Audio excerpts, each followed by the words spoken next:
그리고 오늘 방통위원장 오셨나요? 예, 참석했습니다. 아, 거기 계시군요. 그냥 참고로 이 의견이니까 예를 들면 우리가 언론이라고 하는 게 제가 의견을 하나 듣고 싶은데, 예를 들면 인터넷 매체라든지 또는 뭐 종이신문 이런 거는 아무나 자기 돈으로 막 할 수 있잖아요, 그죠? 네, 그렇습니다. 자유롭게. 예, 거기는 뭐 특별한 혜택을 주어지는 건 아닌데, 공중파라든지 또는 채널이라든지 소위 종편, 뭐 그 외에 어쨌든 이거는 소위 허가제도라서 진입을 제한해서 특혜를 주는 거잖아요. 다른 사람 못하게 하고 다른 기업들은 못하게 하고 특정 기업 몇 개만 이용할 수 있게 해주는 거예요. 일종의 특권, 특허라 그러죠. 특허. 거기에 해당되지 않습니까? 예, 특별한 혜택을 주는 거죠. 다른 사람 못하게. 예, 그래서 그 방송의 자유의 경우는 신문의 자유와 구별해서 그렇습니다. 제도화된 기본권으로 이해하고 있습니다. 아, 네네. 뭐 어쨌든 뭐 그런 게 있을 것 같아요. 그래서 여기는 그래도 최소한의 공정성이라든지 공익성이라든지 이런 의무가 있는 거죠. 예, 방송법 등의 그 공적 책임의 의무가 있습니다. 네. 그런데 제가 이거 어디라고 얘기는 안 하겠는데, 예를 들면 이런 게 있습니다. 보통 이제 우리가 수사를 해서 기소를 해서 재판을 하잖아요. 근데 최종 판단 권한은 법원이 갖는 거고, 그래서 수사를 했는데 예를 들면 기소를 해서 재판을 했더니 이거 무리한 잘못된 기소다, 그래서 무죄가 난다든지 공소기각을 한다든지 이러면 보통은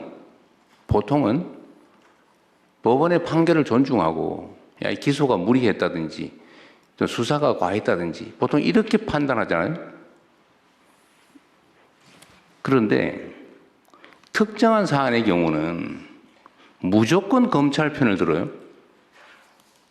법원이 판결을 했는데 법원 판결이 아니라 이거 잘못됐다고, 쉽게 말해서 항소해야 된다고, 기소가 잘 된 건데 법원이 잘못했다고 이런 식으로 비판을 하는데, 비판을 할 수는 있죠. 근데 통상적으로 보면 왜 항소 안 하냐, 법원이 뭐 잘못했다, 검찰이 잘했는데 이런 취지의 뉘앙스는 꼭 정치적인 사건만 그럽니다. 그것도 특정 정치 영역 쪽에 대해서만. 이거 중립성이나 공익성에 문제 없어요? 예, 뭐 그 언론의 방향에 대한 부분들에 대해서는 저희들이 국가가 뭐 중립성 이런 부분들을 일률적으로 판단하는 것에 대해서는 좀 제어하는 것이 제약이 있는 것으로 이해를 하고 있어서 저희들이 내용 규제와 관련되어져서는 특히 방송의 경우에는 심의위원회라는 민간 독립기구를 두어서 하게 하는 그런 특별한 체제를 두고 있는 이유가 거기에 있습니다. 그러니까 이게 무한대로 이렇게 허용되는 건 아닌 게 맞다 이 말이죠, 제 말은. 물론 그걸 어떻게 예를 들면 심사하고 제재할 것인지는 최대한 중립적으로 또 민간 기구에 맡기든지 하든지 위원회에 맡기든지 하는 건 당연한데, 하여튼 이런 것에 대한 문제의식은 우리가 가져야 된다 그 말이에요. 헌법적으로 그 표현의 자유도 절대적 자유가 아니고 국가안전보장 질서유지 공공복리를 위해서 법률이 정하는 바에 의해서 제한될 수 있는 자유입니다. 그래서 이런 부분들이 예를 들면 아니 뭐 내가 인터넷 언론 만들고 내 마음대로 쓸래, 뭐 그거야 표현의 자유로 100% 보장해야 되겠지만 내용에 대한 얘기를 하면 안 되겠지만, 최소한 공중파라든지 이런 특혜를 받는 영역은 중립성과 공정성, 공익성이라고 하는 것을 반드시 지켜야 된다. 예, 그 방송법 등에 있어서 네. 방송사 등의 경우, 특히 지상파 방송 네. 등 여러 가지 방송 유형들에 따라서 차별적으로 공정성에 대한 책임을 부여할 수 있도록 되어 있습니다. 나도 오늘 방통위원장님 처음 오시길래 하여튼 이 우리가 약간의 오해가 있는 게, 언론이니까 100% 마음대로 돼라고 하는 게 꼭 그런 게 아니다라는 걸 한 번은 우리가 공유하자고 드린 말씀입니다. 그 다음에 다른 얘기인데, 얼마 전에 이게 이 국격에 관한 문제인데요. 그 혹시라도 우리 기업들이 해외에 진출해가지고 특히 제조업에 또는 제3세계에 진출해서 그 저임금에 의존한 사업을 할 경우에 그 노동 탄압을 하거나 인권 침해를 하거나 이런 일이 있는지를 좀 외교부든 노동부든 아니 산업부든 하여튼 관련 부처에 좀 챙겨주시기 바랍니다. 우리도 한때 그 경험을 했는데 그 외국 기업들이 국내에 들어와서 노동 탄압하고 막 부당 해고하고 법원이 뭐 복직 판결에도 안 지키고 막 철수해버리고 다른 회사 만들어서 일감 옮기고 이런 거 많이 겪어봤잖아요. 근데 우리 기업들이 혹시 나가서 그런 거 안 하나 좀 잘 챙겨보기 바랍니다. 제가 얼마 전에 기사를 하나 봐서 그래요. 이게 부당 어디 저기 동남아시아 어디 국가던데 부당 캄보디아였어요? 부당 노동 행위로 뭐 부당 해고로 복직 판결을 받았는데 안 지킨다고 시끄럽다 이런 기사를 봤는데 다행히 뭐 그게 우리 기업은 아니고 개인이 한 일이고 전에 하던 인수 이전에 있던 일이었다 뭐 그런 취지이긴 하던데 사실 인수 이전이라도 책임져야 되는 거예요.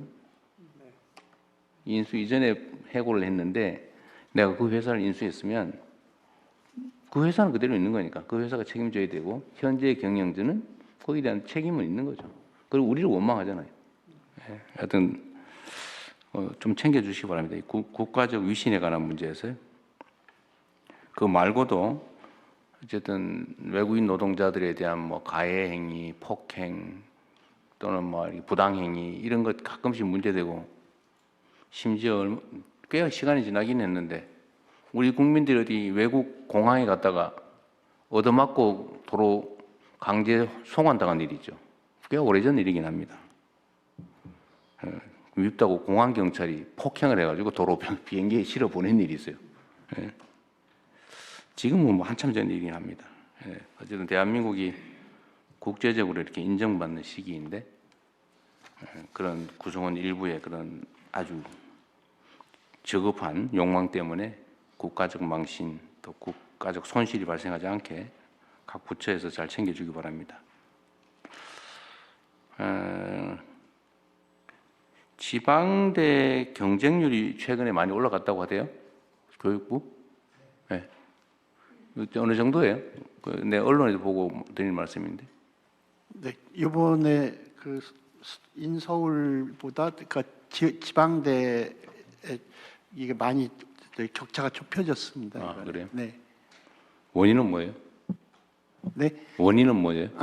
우리 정부에서 하고 있는 지방대 육성에 대한 기대가 일정하게 그게 도움이 돼요? 예, 작용하기 시작한 거 아닌가 싶습니다. 대학 지원도 있고 우리가 이제 지방 균형 성장, 네. 지방에 대한 투자도 좀 늘리고 네. 그런 게 조금씩 영향을 주는 건가요? 네, 그렇게 판단하고 있습니다. 그 외에는 뭐 특별한 원인을 찾기는 어려운 걸 보면 네, 효과가 있다는 것 같긴 한데 다행이긴 합니다. 네. 그래서 우리가 이제 지방의 이제 정책에 인센티브를 주자. 또 지방 영향 평가, 균형 발전 영향 평가도 도입하자. 제가 전에 그런 얘기했는데 지수도 좀 도입하고 인센티브 지수, 수도권에서 거리가 멀수록 이 혜택을 주는. 그거 제가 취임하자마자 우리 국무회에서 말씀드렸는데 이 지수 개발은 하고 있어요. 그 행안부가 하고 있을 것 같은데. 예, 다 완료가 됐습니다. 예. 아직 보고는 안 된 것 같죠? 여기 올해부터 바뀌어지는 것에도 들어가 있습니다. 아, 올해부터 바뀌어지는 예. 그런 내용이. 예. 이게 아예 제도로 그걸 도입을 해야 되겠는데요. 네네. 그런데 얼마 전에 아동수당을 우리가 이제 지방은 또 수도권하고 거리에 따라서 차등해서 더 많이 주자. 그리고 지역 화폐가 이제 지방 균형 발전에 도움이 되잖아요. 그 지역에서 받는 거 그 지역에 써야 되니까. 그래서 지역 화폐로 아동수당을 주면 또 인센티브를 더 주자. 그래서 우리가 했는데 국회에서 왜 수도권하고 지방하고 차별하냐. 뭐 이래가지고 똑같이 주는 걸로 법안이 뭐 법사 소위를 통과했다든가 뭐 그런 기사를 봐서 제가 지금 국회에다 부탁을 내놨는데 그러지 마시라고. 이거 아직도 이해 못하는 경우가 많이 있는 것 같아요. 네. 저기 아동 수당에 대해서는 아니지만 지역 화폐에 대해서는 특히 지방에 대해서 더 할인을 더 해주고요. 네. 그리고 인구 감소 지역에 대해서는 또 또 더 추가로 더 지원하고. 그러니까 이걸 아직 이해를 못하는 네. 이게 지금 아마 복지위가 복지위에서 이제 복지부 장관입니다. 네네. 네, 아동수당은 이제 수도권은 10,000원, 그러니까 10만 원 지원을 하고 비수도권과 인구 취약 지역은 5,000원에서 2만 원을 추가로 지원하는 것은 확정이 되었습니다. 아 그거는 뭐 다투다가 네. 통과는 됐어요. 네, 근데 다만 지역 화폐로 했을 때 추가로 더 돈을 지원하는 그 부분이 현재 상임위에서는 반영되지는 않았습니다. 하여튼 그것도 좀 이해 부족 때문에 생긴 일인 것 같은데 잘 설명하도록 하십시오. 현재 계속 협의 중입니다. 네. 하여튼 세제든 요금이든 뭐든 이 지방이 균형 발전해야 지방에서도 살 수 있을 정도가 돼야 이게 나라가 정상화되지. 지금처럼 수도권으로 계속 집중되면 이게 앞으로 정말 큰일 납니다. 그래서 각 부처청이 모든 행정을 할 때, 모든 국정을 할 때 하여튼 지방에 인센티브를 준다. 혜택을 준다. 더 많이 배려한다. 이거를 아주 기본으로 장착을 해 주시기 바랍니다. 그리고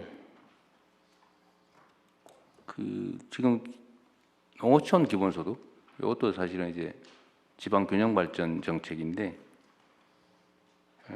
지금 인구들이 상당히 많이 늘어났다고 해요. 해당되는 데는. 근데 분석을 좀 해서 보고를 좀 해주면 좋겠어요. 예, 그렇게 하겠습니다. 근데 일부의 옆 동네에서 다 이사 오지 않았냐, 예? 제로섬 게임이다, 말이 주장을 하는데, 예, 뭐 그것도 있겠죠. 예, 그런 그것도 경우도 있겠지만 있습니다.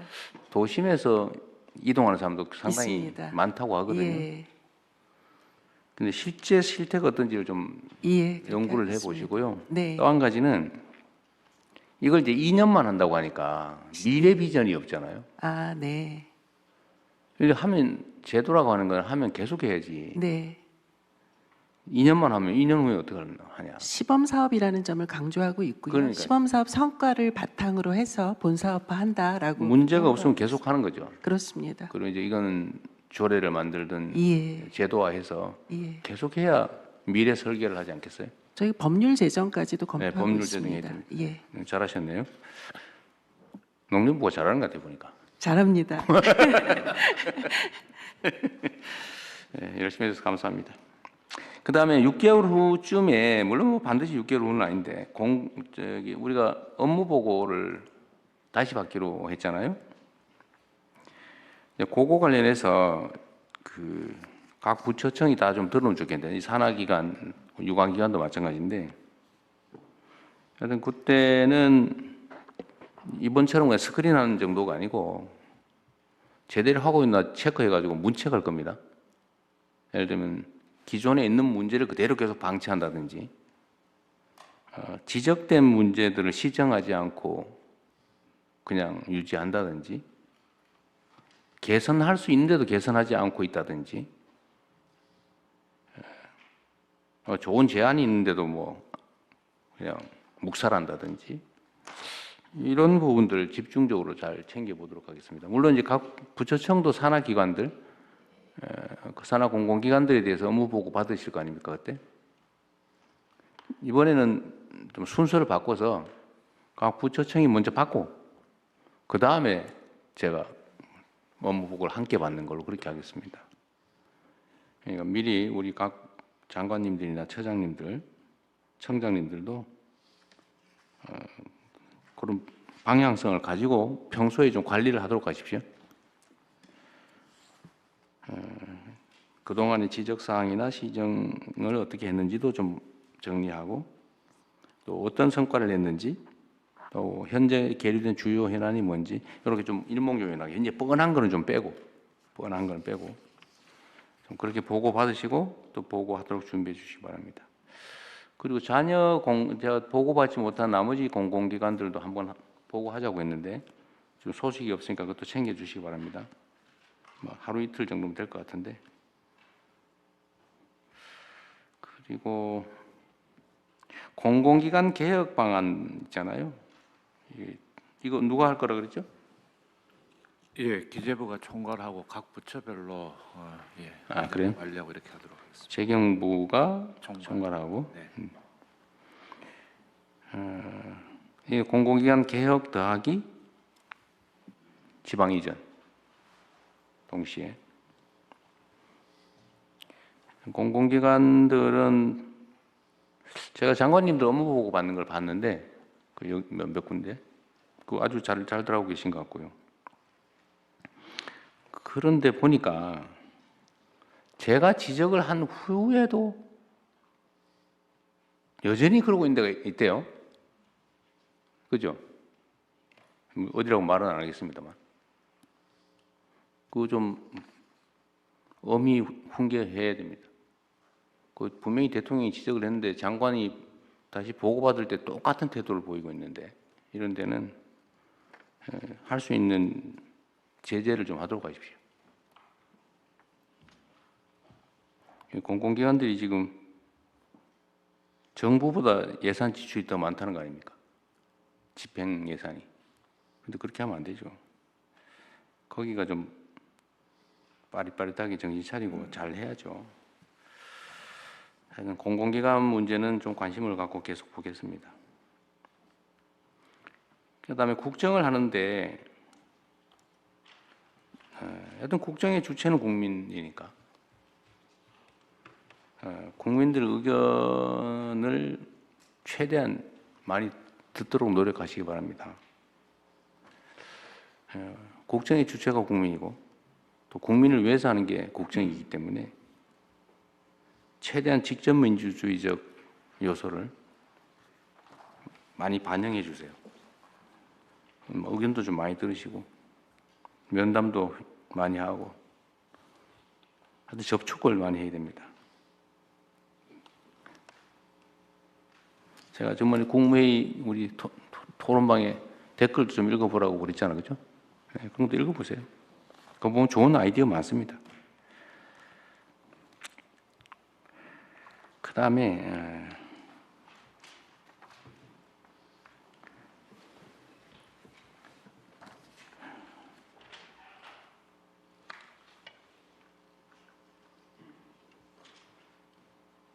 네, 나머지는 뭐 나중에 또 생각나는 대로 얘기하도록 할게요. 아, 그리고 행안부 장관님. 아, 이거 경찰청장 오셨으니까.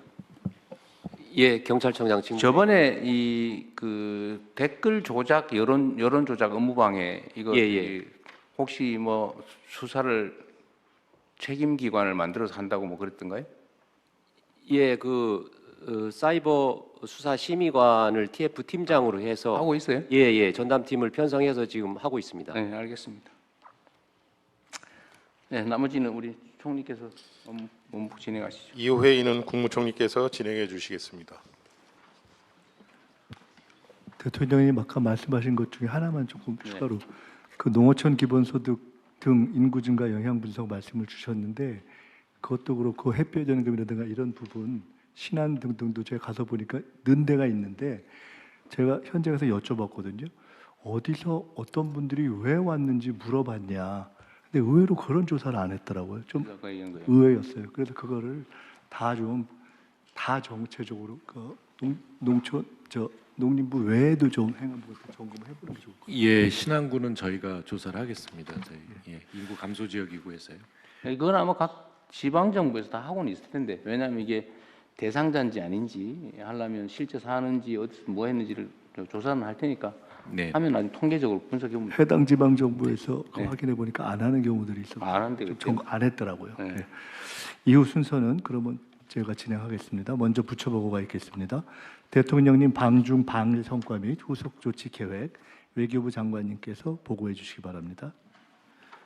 대통령님께서는 국익 중심 실용 외교를 위한 올해 첫 일정으로 중국과 일본을 순차 방문하셨습니다. 국빈 방중에 이어 지난주 방일 셔틀 외교까지 이어진 연쇄 순방은 우리의 이웃 국가인 중국, 일본과의 관계를 안정적으로 발전시키고 우리의 국익과 민생을 지켜내고자 하는 여정이었습니다. 중일 간의 갈등이 지속되는 가운데 자칫 위축될 수 있었던 우리의 외교적 입지는 영상 개인 간의 정서적 유대와 전략적 공감대로 오히려 크게 확대되었습니다. 보다 거시적으로는 한반도 및 동북아의 평화 번영 그리고 한중일 관계 개선의 계기를 마련했다는 측면에서도 이번 순방을 평가할 수 있을 것입니다. 구체 성과를 중국, 일본 순으로 말씀드리겠습니다. 방중 성과는 크게 4가지로 요약할 수 있습니다. 첫째, 근본 국빈 방중을 통해 한중 간 대등한 우호 관계를 발전시켜 나가기 위한 기반을 조성하였습니다. 한중 정상이 2개월 간격으로 상대국을 국빈 방문하고 새해 첫 국빈 정상외교 일정을 함께한 것은 전례가 없는 일이며 한중 관계가 그만큼 돈독해졌다는 것을 뜻하기도 합니다. 양 정상은 한중 관계 전면 복원에 걸맞게 매년 만남을 이어가자는 공감대를 형성하였고 외교, 안보 등 다양한 분야에서의 전략적 대화 채널을 복원하기로 하였습니다. 외교부 장관님, 이거 그렇게 하면 한창은 너무 많이 걸릴 것 같아요. 네, 줄이겠습니다. 요지만. 네. 네. 둘째, 한중 간 수평적 호혜 협력에 기초한 민생 분야 실질 협력을 강화해 나가기로 하였습니다. 셋째, 한중 간 문화 콘텐츠 교류 복원 및 서해 문제에 대한 진전된 공감대도 형성할 수 있었습니다. 마지막으로 한반도 문제 관련 중국의 건설적 역할 수행 의지를 다시 확인하였으며 우리는 중국의 북핵 문제를 포함한 한반도 문제 해결을 위한 중재 역할도 당부했습니다. 다음 일본 방문 성과입니다. 3페이지입니다. 한일 셔틀 외교 차원에서 이루어진 근본 정상회담은 나라에서 개최되었고 올해는 특히 한일 관계의 새로운 60주년이 시작되는 원년이라는 의미가 있는 만큼 양 정상은 한일 관계의 발전 방향에 대해 심도 있는 의견을 교환하였습니다. 경제, 사회 등 다양한 분야에서 미래지향적 협력을 확대해 나가기로 하였습니다. 사회 분야에 있어서는 작년에 출범한 한일 공통사회문제협의체의 원활한 운영을 하고 또 초국가 범죄 등 양국 공동 대응을 강화하기로 하였습니다. 과거사 문제에 있어서도 조세희 탄광 이슈 등 처음으로 과거사 문제에 대한 협력이 이루어졌다는 측면에서 의미가 있습니다. 다음은 후속 조치입니다. 방중 후속 조치 차원에서는 앞으로 매년 1회 이상 정상회담을 개최를 추진하겠습니다. 또한 한중 정상 간의 교류 흐름을 이어가면서 분야별 실질 협력 성과도 지속적으로 거행하겠습니다. 예를 들어 한중 간의 문화 콘텐츠 교류 복원 그리고 서해 문제의 진전된 이행을 추진하겠습니다. 한일 관계에 있어서는 정상 간 셔틀 외교를 지속해 나가면서 AI 등 경제 분야와 사회 분야 등 각 방면에서 협력을 심화해 나가겠습니다. 이상 보고입니다. 네. 이거 뭐 고생하셨고요. 외교부가 이번에 막 정상회담들이 너무 급박하게 너무 많이 사실 진행됐는데 그럼에도 불구하고 준비들을 아주 잘하셨던 것 같아요. 거기도 열심히 고생한 사람들 몇 사람 뽑아가지고 포상을 좀 하시도록 하시죠. 네, 그렇게 하겠습니다. 네. 그다음에 원래 제가 일본 총리하고는 이게 소위 우리가 셔틀 외교의 일환으로 원래는 제 고향 경북 안동으로 가고 싶은데 거기 숙소가 없다면서요? 네, 대구 회의장이나 숙소가 마땅치 않다고? 그래서 대구에서 하시고 안동에 들르셔서 뭐 하회 마을이라든지 그렇게 하는 것은 거기서는 불가능해요? 저 대통령님, 네. 저 안동에 안동 출신 한번 얘기 들어보죠. 안동에 숙소가 있습니다. 어디? 아니 그거 그냥 숙소만 가지고 안 된다니까. 정상회담을 할 정도가 되냐? 저희가 지금 그 한옥을 해가지고 한옥을? 새로 한옥 숙소도 있고요. 그 장소가 정상회담 하기에는 조금 좁지만은 여러 가지 품격은 충분합니다. 저희 지금 저 말이 진실인지 체크를 한번 해보세요. 대통령님, 의전장이 지금 현장에 가서 파악을 하고 와서 보고를 할 예정인데요. 그랬어요? 일단 예비적으로 알아본 바에 따르면 사성 호텔이 150객실 있는 사성 호텔에 스탠다드라고 있고, 회의는 도청을 활용할 수도 있고요. 그 호텔하고 인근이 도청, 도청을 그렇죠. 활용할 수 도청이 있고, 있죠. 그다음에 말씀하신 한옥 호텔이 한 20방 정도가 있는데 그 안에 PRS하고 유사한 좀 좋은 방이 하나 있다고 하니까 뭐 그걸 종합하면 우리야 뭐 아무데나 모텔에 가서 살아도 되는데, 근데 상대 정상은 그렇게 할 수는 없죠. 예, 그래서 하여튼 이번에 가서 보고 예비적인 정보를 바탕으로 좀 실사를 한 다음에 종합 보고를 드리겠습니다. 만약에 저기 시설 보완을 좀 해서 할 수 있으면 네. 시설 보완을 좀 미리 해놓든지. 또 우리 저 에이펙 회의하거나 이럴 때도 뭐 수백억씩 들여가지고 네. 또 시설 개선 지원하잖아, 그죠? 안동은 사실은 좀 상징적인 의미가 있어서 네, 네. 이제 나라현을 우리가 갔는데 다음에는 가능하면 일본 총리께서도 안동으로 가고 싶다고 얘기했잖아요, 그죠? 네, 그렇습니다. 그거는 숙소나 이런 건 잘 챙겨 보는데 너무 무리하지 말고. 네. 실장님 만동 가시면 제가 수행하겠습니다. 네, 알겠습니다. 네, 좋습니다. 우리 권 장관님께서 고향이시라고 그게. 실제로 가능할 겁니다. 그래요? 여러 가지 공간이. 연구를 한번 해보죠. 그 다음에 중국은 사후 뭐 하실 얘기 있으면 하십시오. 예. 경제 분야 성과 대통령 보고를 고전에. 예. 중국은 사실은 이제 문화 분야 교류 협력이 과연 얼마나 빨리 복구되느냐인데 네, 좀 진척은 좀 있어 보여요. 얼마 시간이 안 지나긴 했습니다만. 네, 지금 뭐 보도상으로 보면 조금씩 뭐 징후가 나아지는 있다고 것 하는데. 같은데요. 1사분기에 장관급 회담을 다시 한번 하려고 합니다. 1사분기. 네, 그럼 그때 좀 보기로 하죠. 예, 그 대통령께서 그 방중 경제 성과 및 후속 조치에 대해서 보고를 드리겠습니다. 대통령께서 9년 만에 국빈 방문을 통해서 한중 관계의 전면적 복원을 통해 미래지향적인 협력 관계 초석을 마련하셨습니다. 특히 저희들이 분석해 보니까 과거에는 제조업 위주였는데 좀 전에 대통령께서 말씀하신 바와 같이 소비재, 컨텐츠, 서비스 분야까지 이렇게 대폭 확대된 그런 성과가 있었습니다. 먼저 정부 간 MOU를 총 14건 저희들이 체결했습니다. 그 내용을 저희들이 분석해 보니까 2건은 상무협력 대화, 교통협력 대화를 신설했습니다. 그리고 산업협력 강화 한 건 6건이 있었는데요. 산업단지 협력, 그리고 위생검역 제도 개선, 지적재산 보호 등까지 확대된 그런 성과가 있었습니다. 신협력 분야로서는 디지털 과학기술 분야, 그리고 중소기업 이외의 벤처 스타트업 협력, 그리고 미세먼지 등 기후변화, 순환경제의 새로운 협력 분야까지 개척하시는 그런 성과가 있었습니다. 민간 간의 경제협력 성과도 32건의 그 MOU 체결이 있었습니다. 저희들이 분석해 보니까요, 제조업이 3건, 소비재가 식품 등 15건입니다. 그리고 컨텐츠 분야도 게임 등 7건, 그리고 서비스업도 7건 등 비즈니스 창출 기회가 완전히 이제는 소비재 서비스업 분야로 넘어가고 있는 양상입니다. 그리고 기업들 행사를 통해서 24건의 4,400만 불의 수출 계약이 성사되었고요. 그다음에 2,500만 불의 국내 스타트업 투자에 대한 그런 성과도 있었습니다. 앞으로 이 후속 조치를 저희들은 이 현장에서 적용될 수 있게 더 발전 보완시켜 나가도록 하겠습니다.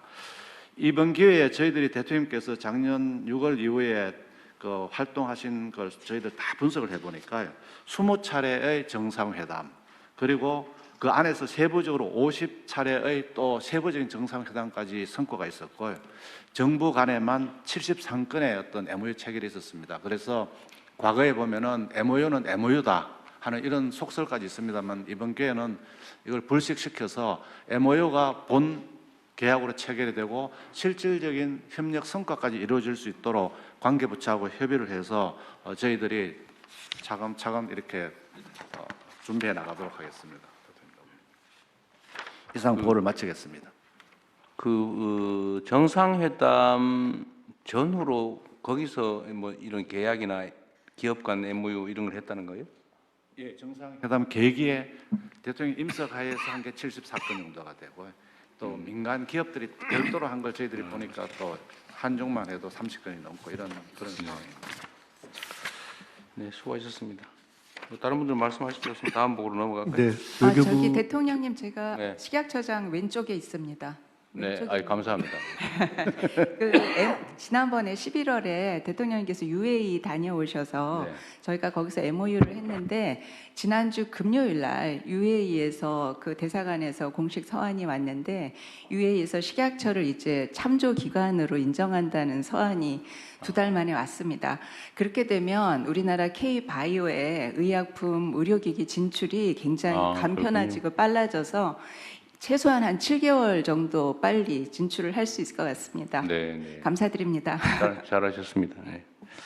어쨌든 이게 정상회담을 하고 나면 이제 사후 협의나 이런 업무 처리를 신속하게 좀 해야 되는데 다들 잘하고 계세요.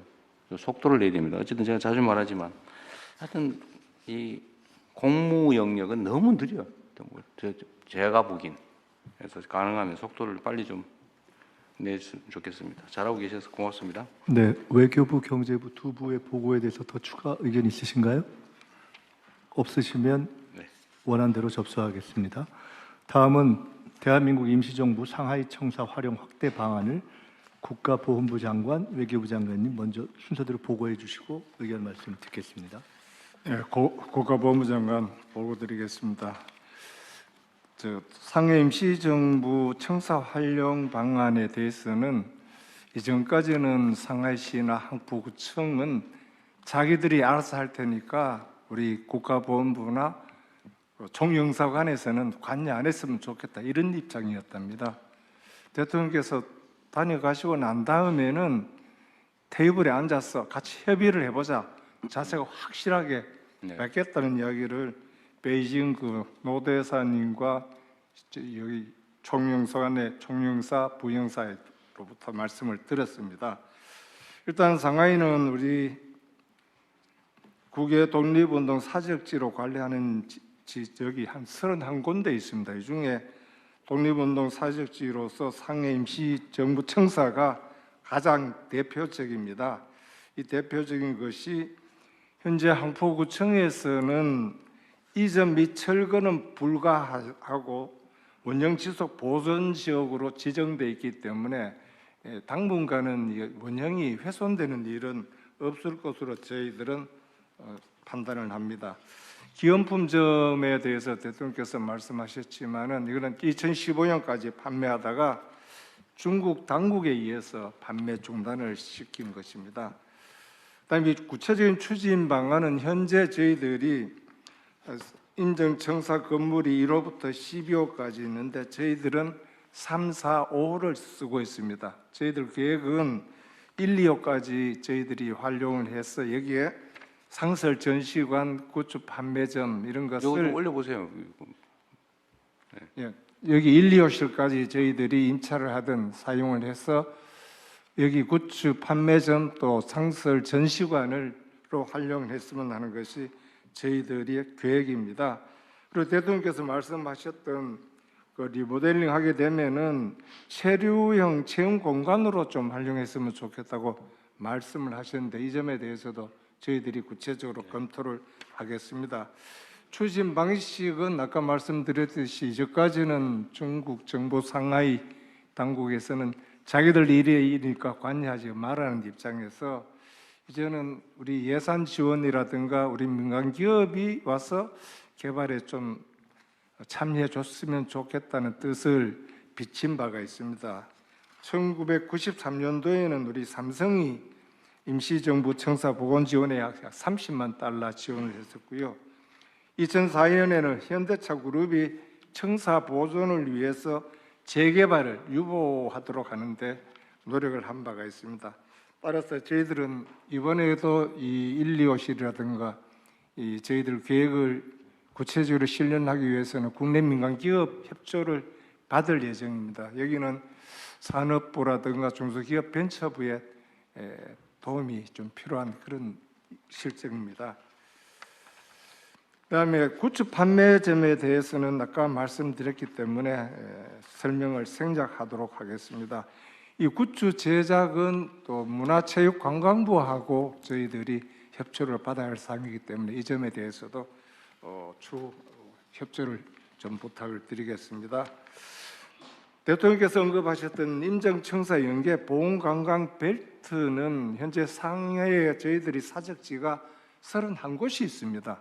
31곳 있는 것을 대표적인 것을 67개 연계를 해서 관광 벨트로 추진하게 되면은 저희 국내 관광객뿐만 아니라 중국 관광객도 이 코스를 많이 오지 않겠나 이렇게 저희들은 판단을 합니다.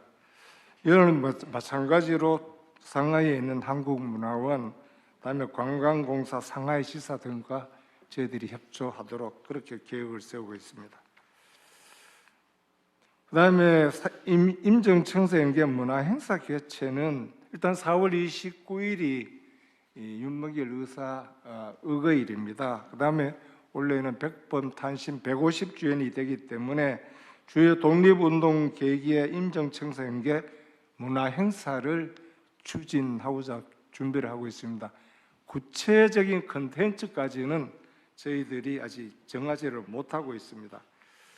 이 추진 체계는 좀 전에 말씀드렸듯이 외교부, 문체부, 국무조정실, 그다음에 산업부, 중소기업부 모두 이래 함께 추진하면서 저희들이 국가본부가 좀 주도하면서 우리 다른 부처의 협조를 적극적으로 얻도록 노력하겠습니다. 이상으로 보고 마치겠습니다. 네, 외교부에서는요. 그 베이징의 중국 중앙정부와 또 상해 지방정부와 계속 긴밀히 협의를 해나가면서 우리 모르게 이 청사가 변모하는 일이 없도록 잘 와치하고 우리의 그 계획을 각인시켜 나가도록 하겠습니다. 이상입니다. 이거 사실 중국 정부가 이전에는 대한민국 그 항일 유적지에 대해서 사실은 이렇게 뭐 막 공개하고 뭐 많이 드러나는 거 싫어했죠 옛날에는. 이 그 경문시 했다고 할까지는 저희들 제가 어쨌든 그랬는데 그래서 지금은 이제 태도가 좀 바뀌는 것 같아요. 제가 봐도 바뀌는 것 같은데 또 언제 바뀔지도 모르잖아요. 근데 이 임정청사나 이런 독립 그 운동 유적지는 우리 정부의 문화유산으로는 외국에 있긴 하지만 정말로 소중한 자산인데 이거 이런 식으로 그냥 저쪽에서 호의에만 기대는 건 좀 문제가 있어서 외교부에서 중국 정부하고 한국 정부 간에 일종의 보존 협약이라든지 일종의 뭐 양해라든지 최소한 이런 거라도 좀 해놔야 되지 않습니까? 지금 완전히 선의에 의존하고 있잖아요. 그거 한번 협의해 보시죠. 네, 그렇게 하겠습니다. 주요한데 몇 군데라도. 네. 뭐 다 할 수는 없겠고. 지금 중국의 항일 운동 유적지 전수조사에도 이전에는 동의도 안 하고 그랬다는 거 아니에요? 네네. 지금은 어때요? 저희들 아직까지 구체적으로 그 3년 계획을 해가지고 전수조사를 할 지금 원래 하는 거예요? 아니면 중국 정부가 공식? 이제까지 중국 정부 특히 동북 삼성은 접근 자체를 불허했었습니다. 이제까지. 지금은 어때요? 지금 원래는 아직까지 그 관계로 출장을 가보지 않았기 때문에 그 문제도 아직 파악을 그 못하고 문제도 굉장히 우호적으로 바뀌었다고 저희들은 판단합니다. 공식적으로 할 수 있게 제도를 만들고 지속성이 있도록 격을 좀 올리라는 거죠. 그냥 선심 쓰는 정도로는 좀 그렇다. 대한민국 정부의 일종의 발상지 아닙니까? 자, 보자 챙겨주시고요. 다른 의견 없으시죠? 네. 네, 그러면 원안대로 접수하겠습니다. 다음은 재외공간 역할 재창조 이행 계획을 외교부 장관께서 보고해 주십시오. 그리고 잠깐만 이게 미안합니다. 하여튼 이게 정부 차원에서는 못하고 이제 현대자동차의 정몽구 회장이 좀 시설 개발하면 이제 원래 다 부서 없어지는 건데 그걸 어쨌든 막아줬다는 거고 삼성은 하여튼 시설 보완하는 거 도와줬다는 건데 하여튼 이거를 또 민간 기업에다 맡겨놓는 것도 문제고 정부 예산을 투입하는 것도 중국 정부 입장에서는 그렇게 좋아하지는 않을 것 같아요, 그죠? 그렇습니다. 사실은 부침이 좀 있었는데요.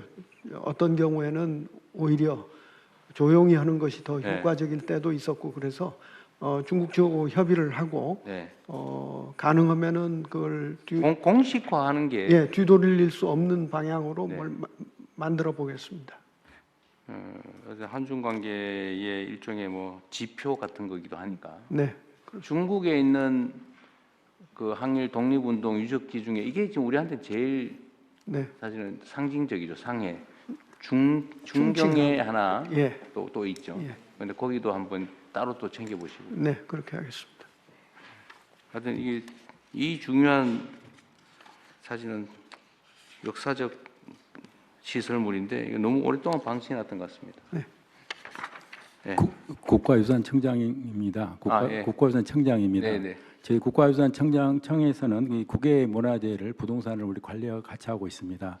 그래서 현재 워싱턴 D.C.에 있는 대한민국 그 공사관도 지금 청사에 사가지고 지금 관리하고 있습니다만은 현재 지금 상해 같은 경우도 저희들이 매입할 수는 없고 그렇지만은 안 판다고 그러던데. 네네. 그래서 저희들이 이제 그 국가적으로 이걸 해결해 주시면 저희들은 거기에서 이제 홍보 시설이라든가 유물을 전시한다거나 보존 처리 같은 걸 할 수 있다고 생각합니다.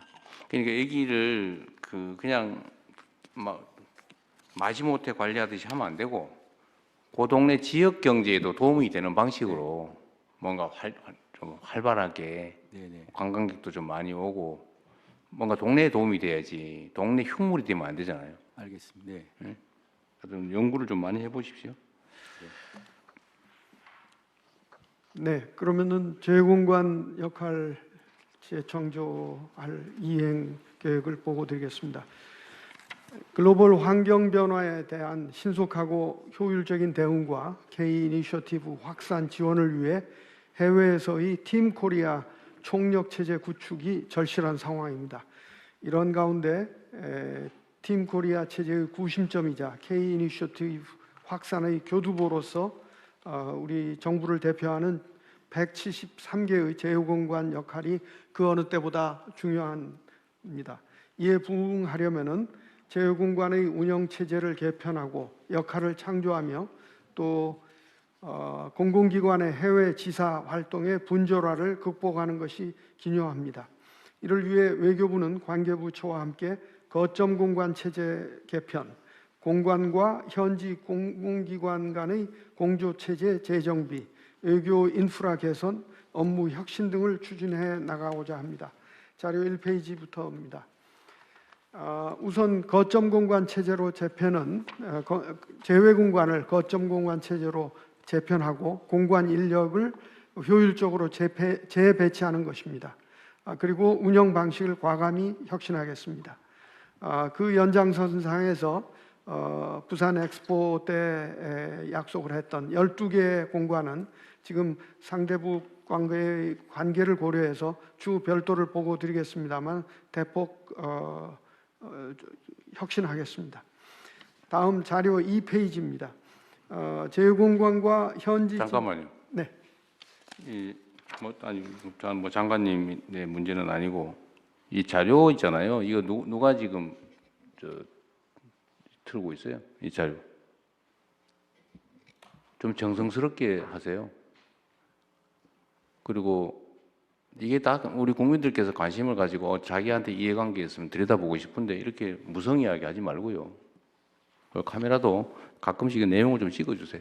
좀 볼 수 있게. 그리고 앞으로 요 보고도 좀 여기 맞춰가지고 스크롤 통제하시는 분, 네, 잘 좀 볼 수 있게. 뒤에는 특히 이 내용이 구체적인 내용들이 들어 있잖아요. 네. 그거는 이렇게 캡처해서 볼 수 있게 네. 좀 잘 좀 찍어주기 바랍니다. 네. 네. 그러면은 공공기관과의 공조 체제를 재정비하는 것입니다. 자료 2페이지입니다. 현재 82개 공공기관에서 총 723개의 지사가 해외에 나가 있습니다.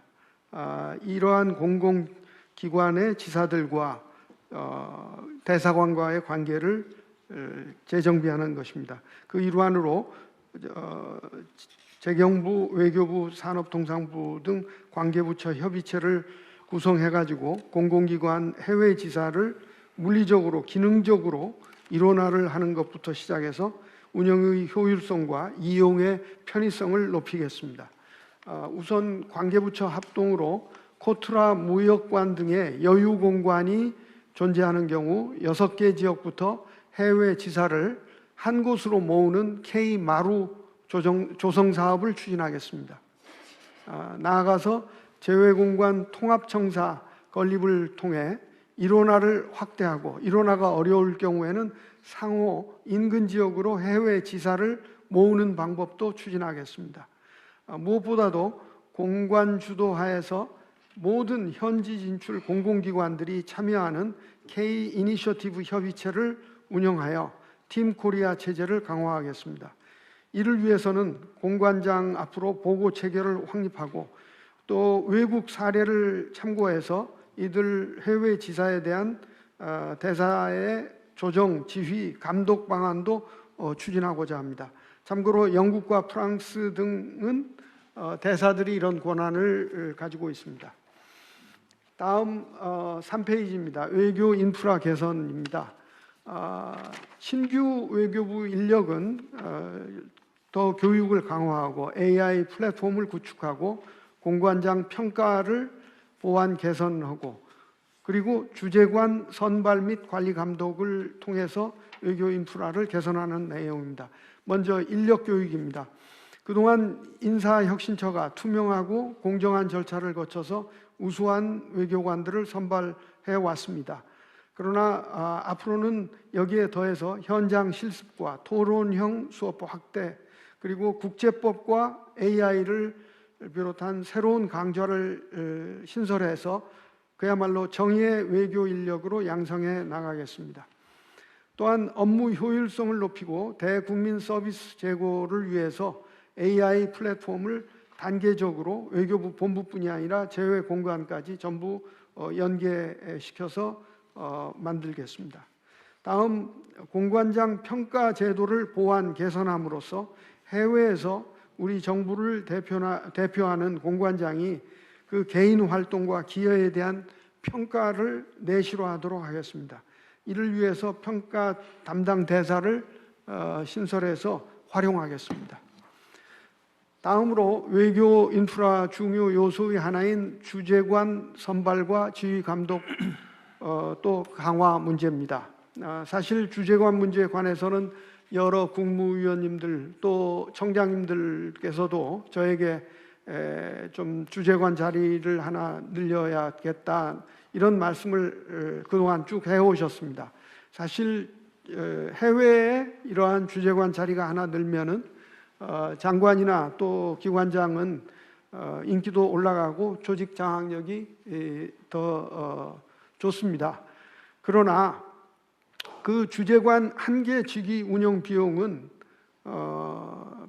뭐 일을 평가를 할 수는 없지만 예를 들면은 공무원이 국외 훈련을 받는다면은 3명의 훈련 비용과 같습니다. 그래서 정말 일이 없다면은 이런 훈련, 국외 훈련으로 하는 것이 맞겠다는 생각입니다. 그리고 일이 있다 하더라도 그것이 해외 출장으로 할 수 있느냐, 그걸 잘 검토해 가지고 사실은 가성비가 높은 방안으로 추진해야 된다고 생각합니다. 실망스러운 말씀을 드려서 죄송합니다. 그런 실망 많이 해도 돼요. 네, 알겠습니다. 그리고 또 현재 있는 주재관들이 전체 제외 공관에 있는 공무원들의 3분의 1의 수준입니다. 그런데 선발을 잘해야 되는데 지금 있는 제도의 문제점이 그동안 이제 공개적으로 하고 부족격자를 골라내고 여러 가지 고려를 해서 해왔는데 어떤 문제가 발생했냐면 개방과 경쟁을 하다 보니까 그 제도를 악용해가지고 무려 4번을 12년 동안을 중국에서 어느 처의 주재관이 계속 있은 사례도 있고, 또 어느 부처의 주재관의 경우는 좋은 생활 여건이 좋은 데를 선호하다 보니까 그 부처에서는 사실은 TO의 반밖에 못 채우고 나머지 반은 다른 부처나 외부, 그러니까 민간인에서 지원해서 가는 이런 것도 나왔고,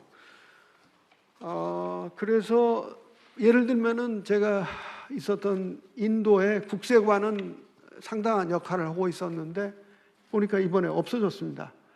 그래서 보니까 TO가 8개인데 그걸 다른 좀 생활 여건이 좋은 데로 보내고 인도는 없앤 겁니다.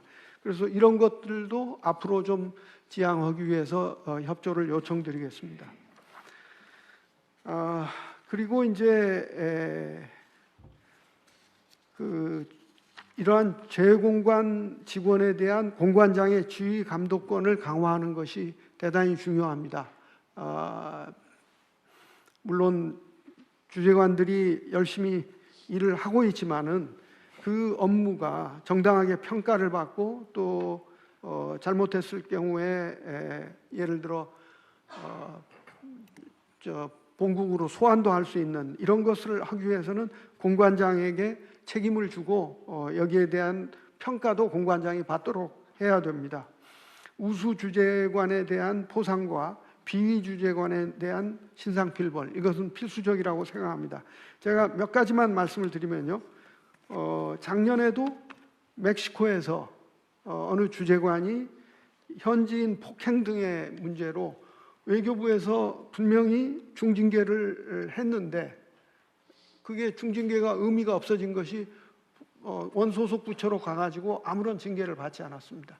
제가 그 부처의 언제 그랬어요? 작년에 있었던 일입니다. 제가 취임한 후에? 네. 왜 가만 놔뒀어요?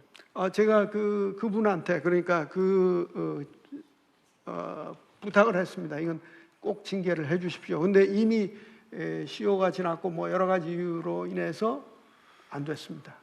그래서 이것은 앞으로는 그런 일이 없도록 하겠습니다. 아니, 앞으로가 아니라 그거 찾아내 가지고. 네, 알고 있습니다. 네. 근데 장관님도 그냥 혼자 꿀꺽 삼키고 넘어가면 어떡합니까? 공직 기강에 관한 문제인데. 네, 다시 얘기하겠습니다. 예.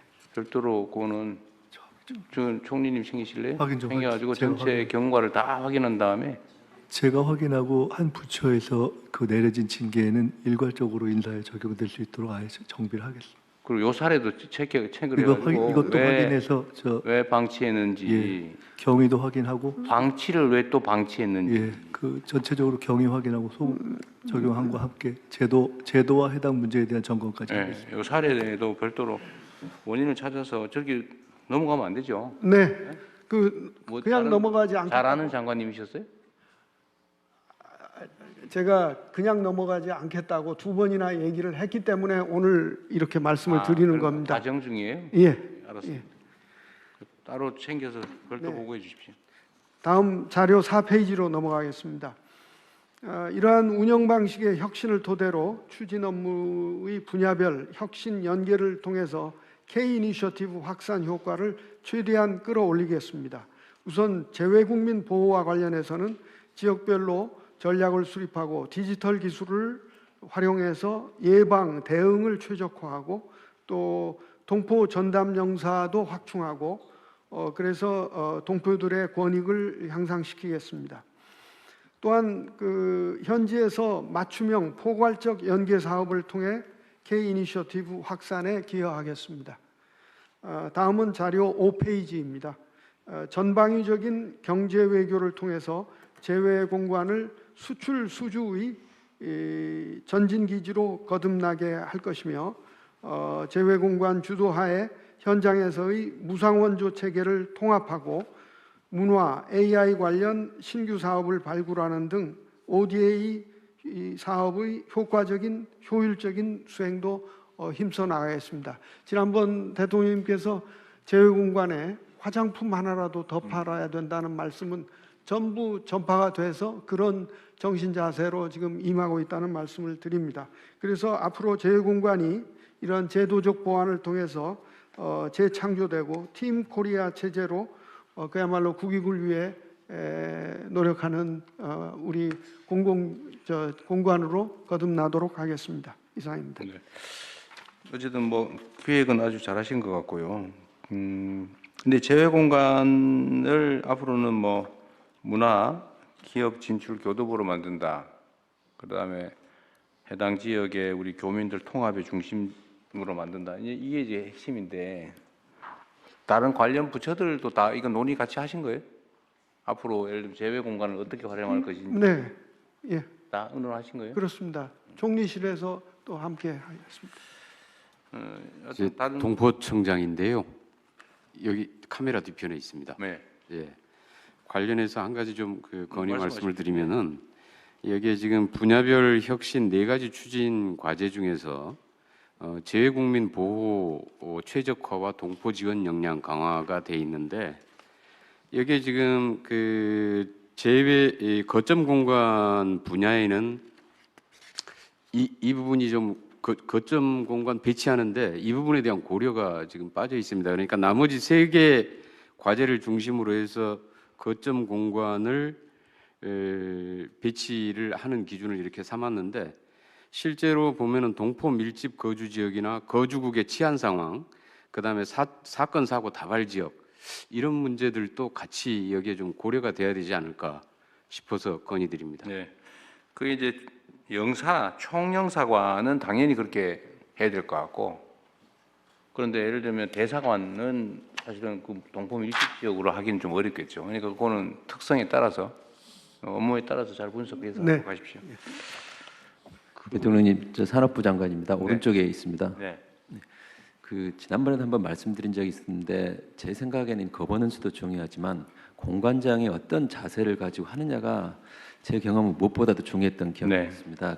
제가 해외 다닐 때마다 대사님들 뵙고 하면은 대사님이 어떤 분이시냐에 따라서 수주라든지 수출에 아주 큰 영향을 미치는데 마침 수출 거점 공간부터 해야 문화 이렇게 거점 공간 나눴다면 저희 생각에는 현지 기업인들이 뭐 다면 평가를 도입을 해서 기업들이 참 평가를 한다든지 아니면 수출 같은 경우는 수출 부처 이제 산업부이긴 합니다만 산업부의 장관이 이렇게 그 평가에 참여를 한다든지 개발협력이라든지 문화부 같은 경우는 문화부 장관님이 공관장 평가에 참석한다든지 해서 그런 부분들에도 좀 이렇게 보완이 되면 좀 좋겠다는 생각을 합니다. 아주 좋은 생각입니다. 근데 이제 거기에 100% 의존하기는 어렵겠지만 그 해당 지역 뭐 교민 또는 예를 들면 우리가 언제나 행정 수요자, 우리는 공급자니까 수요자들의 평가가 제일 중요하잖아요. 그러니까 그 수요자를 어떻게 지금 이제 조직할 거냐, 또 어떤 사람들한테 그걸 맡길 거냐의 문제는 있긴 한데 저 지적은 많거든요.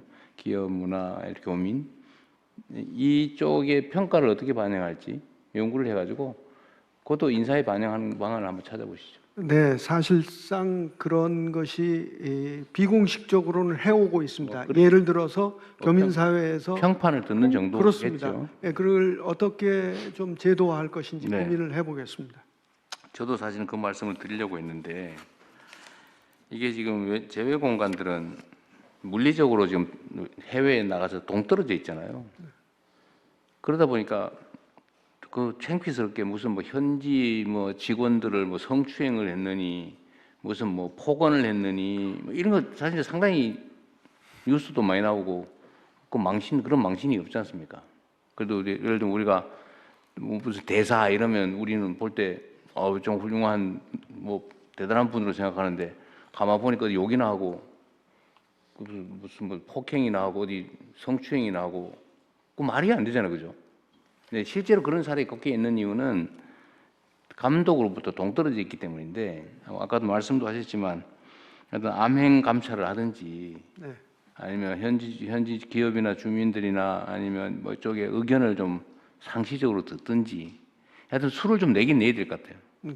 그래서 지금 좀 미안한 얘기인데 계속 제가 얘기하는 것처럼 재외 공관장 나가면 무슨 놀러 가는 것처럼 애들 유학시킬 기회인 것처럼 생각하는 경향이 많단 말이에요. 그러면 안 되죠. 네. 예? 거기다 뭐 집 주고 출장비 주고 뭐 온갖 혜택 다 주지 않습니까? 근데 그 국민 세금으로 그러면 되겠어요? 네. 예. 그래서 그런 비난 안 나오게 네. 그것도 잘 챙겨 주시고요. 동포청장님 말씀이 나와서 그런데 어쨌든 제외 영사 대사관의 핵심이 동포들 편의를 제공하는 건데 동포청을 왜 독립 외청으로 만들어 가지고 따로 하는지 좀 이해가 저는 안 되는데요. 그게 이제 정부에서 할 수 있는 일이 있고 없는 일이 있어서 제외동포 재단이라는 걸 그러니까, 만들어서 네. 했었는데 동포들은 사실은 그 어떻게 될지 모르고 동포청으로 만들어 달라는 민원이 쇄도해가지고 뭐, 네. 이렇게 됐습니다. 그 이왕 제도가 이렇게 됐으니까 이걸 잘 검토해. 그러니까 내 전에도 얘기했는데 우리 그 기관 보고할 때 하여튼 외교부 외청 동포청 산하기관 무슨 제외 무슨 뭐 동포센터요. 동포 협력센터라고 협력센터. 있습니다. 이게 3중 구조로 돼 있잖아요. 근데 사실은 하는 일은 그 제외 교민들 편이나 보호 활동인데 이걸 왜 이렇게 기관들 다 쪼개놓냐? 지난번 보고 드리고 나서 그래서 제외동포 협력센터와 동포청은 신속하게 지금 일원화하려고 합니다. 네. 예. 그럼 됐고요. 예. 그리고 앞으로 업무도 제외 기관들, 기관의 핵심 업무는 하여튼 우리 기업들 해외 활동하게 하는 거, 우리 교민들 편하게 살게 하는 거, 그다음에 국가 간 외교 관계 처리하는 거, 지금 이제 문화 네. 진출 이걸 하는 데잖아, 그죠? 업무도 엄청 많은데 인력도 막 여기서 오는 사람, 저기서 오는 사람, 뭐 키 큰 사람, 작은 사람, 뭐 별 사람 다 해서 통제가 안 된다는 거 아니에요? 네. 출근하는지도 솔직히 잘 모르겠고, 뭐 그런 거 아니에요? 그 정도는 그 정도는 아니에요? 아닙니다. 네. 하여튼 그 업무 감찰을 잘 해야 될 것 같아요. 네, 그렇게 하겠습니다. 그리고 각 부처들도 잘 활용하시고요. 그 특히 산업부, 문화부. 네. 문체부 잠깐 말씀드리면요. 그 말씀하십시오. 지금 그 K 이니셔티브 핵심 요소 중에 하나가 이제 문화 K 컬처일 텐데 네.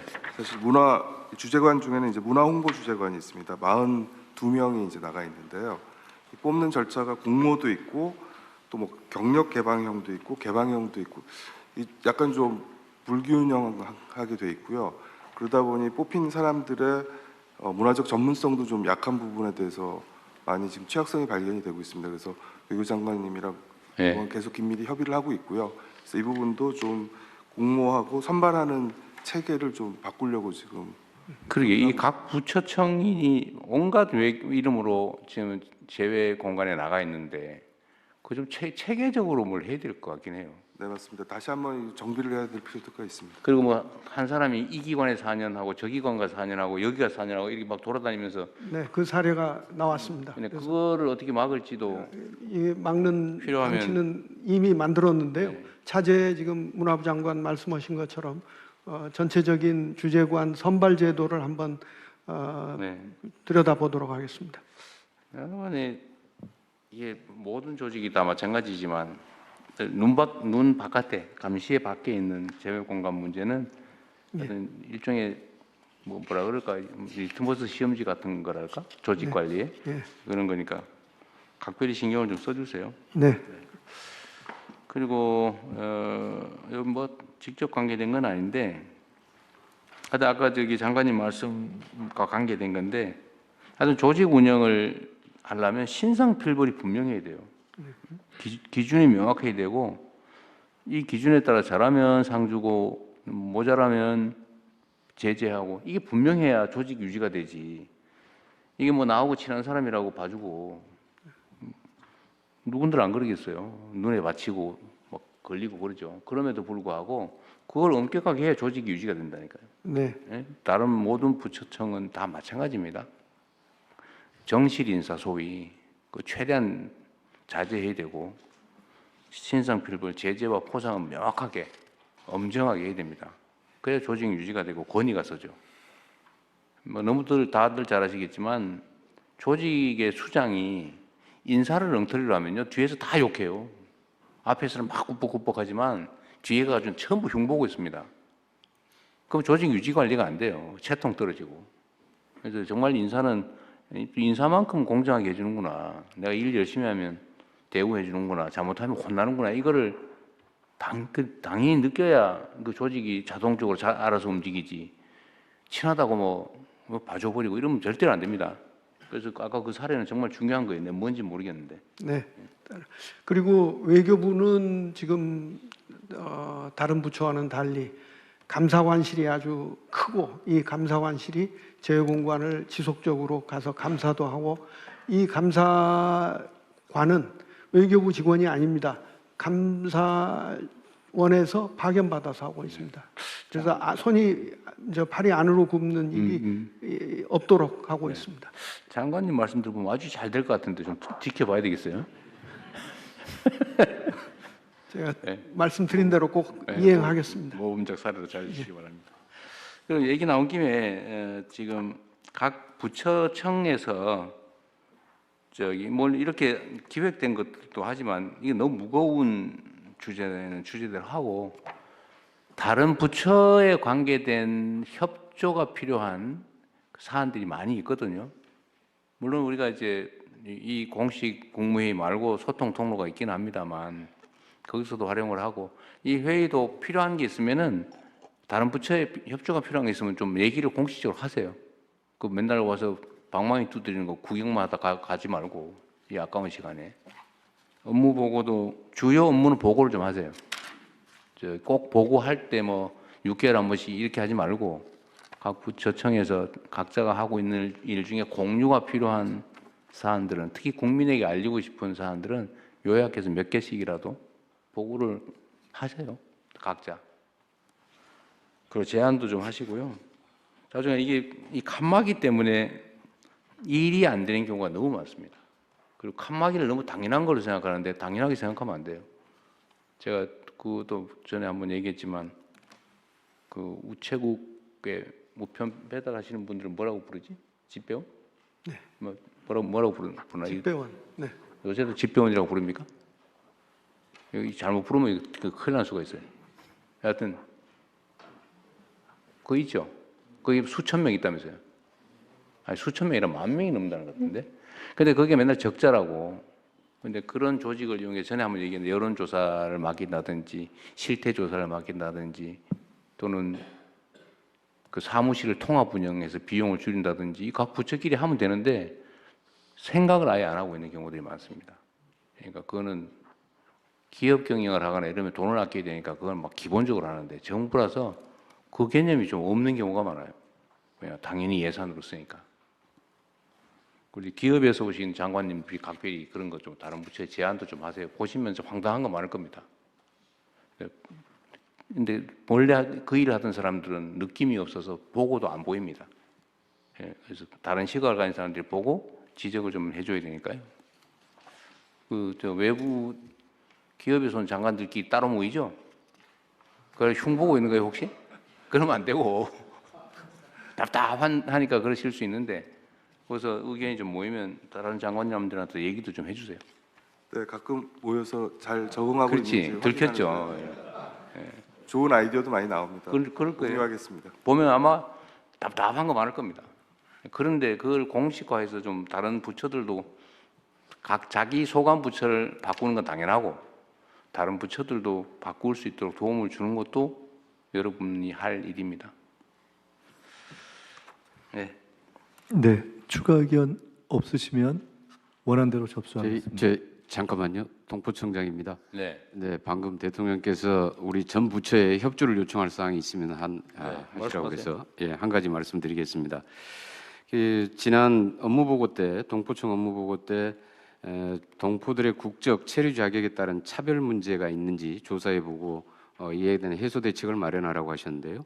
그래서 동포청에서 지난 12월 달에 자체 조사를 해서 차별 요인이 될 만한 사안들을 조사를 거쳐서 지금 각 부처에 혹시 그 동포 대상 관련된 업무들 중에서 차별 요인이 있는지 점검을 요청하는 공문을 발송했습니다. 그래서 이 부분이 지금 취합 중에 있는데 각 부처에서 적극적으로 이 결과를 보내주시면 감사드리겠습니다.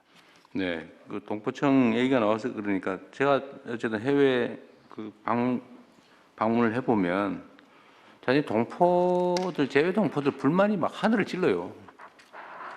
뭐 그렇게 억울해해 그냥 자원에. 근데 뭐 이러저런 요구도 많고. 그런데 제외 동포들도 대한민국 국민인데요. 아니면 그에 준하는 사람들인데 그 지원을 너무 아까워하는 것 같아요. 예를 들어 교과서 없다는 얘기를 내가 맨날 듣거든요. 그 한글 학교 교과서 없다고. 네. 그런 거 좀 많이 해주면 뭐 돈이 얼마나 드는지 모르겠는데 그 책값 얼마나 들겠어요? 그 서러운 생각 안 들게 그 지원도 좀 하시고. 하여튼 제외동포 참 그 제외기관들 전부 다 그 한 달 이내에 하고 있는 거 작업하고 한 달 있습니다. 안에 네. 하여튼 해서 다 취합해가지고 예. 분석해서 국무회의 보고를 좀 해주세요. 네, 그렇게 하겠습니다. 들어보면 얘기는 거의 비슷비슷할 거예요. 네, 정기적으로 어쨌든 동포 간담회도 좀 하시고 네. 기관들이 좀 그렇게 해주세요. 그때 동포 간담회 때 말씀하신 내용들에 대해서 전체 제외 공간에 전문을 보내가지고 동포들의 애로사항, 민원, 건의사항들을 다 파악해가지고 2월 6일까지 일단 취합을 하도록 했고요. 2월 2주째에 취합해서 1차적으로 보고를 드릴 계획입니다. 그러세요. 하여튼 정기적으로 간담회나 이런 거 좀 하시라고 좀 해주시기 바랍니다. 네. 하여튼 안 그래도 해외 살면 서러운데 외롭고 서러운데 공간 내서 찬밥 대우 받는다 이런 피해 의식이 엄청나게 많더라고요. 네. 네, 2026년 달라지는 민생 체감 정책 재경부 장관부터 순서대로 보고해 주시기 바랍니다. 예, 먼저 총괄표 보고 드리겠습니다. 요거 좀 이렇게 해서 잘 보여주세요 영상으로. 우리 국민들도 관심 있는 우리가 국민한테 알려드려야 될 내용이니까요. 네. 금년도 민생 체감 대표 정책이 되겠습니다. 전체적으로 19개 부처 다 참여했습니다. 다 안 읽어도 됩니다. 그래서 이렇게 보여드리려는 거예요. 그래서 저희들이 5개 분야로 나눠서 전 부처 과제를 대통령 표처럼 이렇게 만들었습니다. 아마 국민들께 보시기는 어려운 점이 있으신데 이거 어떻게 봅니까 이거? 5개 분야로 해서 여기 다 나오는 거죠? 네네. 알았어요. 가계 부담 완화해서 어쨌든 파일로 만들어서 네네. 좀 공유를 하고 저희들이 SNS 올리도록 하겠습니다. 그러면 다음은 기재부부터 먼저 보고를 드리겠습니다. 다음 주에 되겠습니다. 빠르게 보고 드리겠습니다. 지금 현재는 자녀 수에 관계없이 20만 원만 자, 이거 제가 할게요. 네. 너무 오래 걸려. 이거 좀 밤새야 될 거예요. 어쨌든 이거 1페이지 한번 보여주세요. 1페이지 목록 있었죠 아까? 네. 목록에 1, 2, 3, 4, 5가 대분류고 넘겨서 자 가계부담 완화에 관한 게 세 항목이 있고요. 예.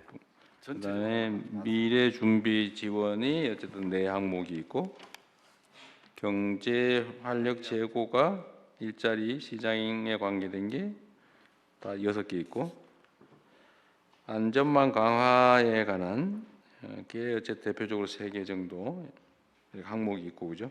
네. 지역 공동체 회복에 관한 게 3개 항목 정도가 있다. 이렇게 있습니다. 자, 재정경제부는 세부적 내용은 자, 다자녀 근로자 가구 세금 부담 감소 이런 게 있다. 다 안 보이네. 자, 한번 보여주시고 자본시장 혁신과 생산적 금융 지원 이건 뭐 주요 정책이죠. 네. 그 다음에 컨텐츠 성장 지원, 세제 지원을 새로 해줍니다. 네. 그리고 청년 국유재산 사용을 혜택을 주겠다 그 말이겠네요. 창업할 때 국유재산을 잘 활용할 수 있도록 해드리겠습니다. 그다음에 생계형 체납자의 체납 세금 소멸. 이거는 국세청에서 하는 이거 국세청장 왔어요? 3만 원까지. 예. 어디세요? 카메라 뒤에 있습니다. 카메라 뒤에. 아이고 안 보여 가려서. 예. 이거 열심히 하고 있죠?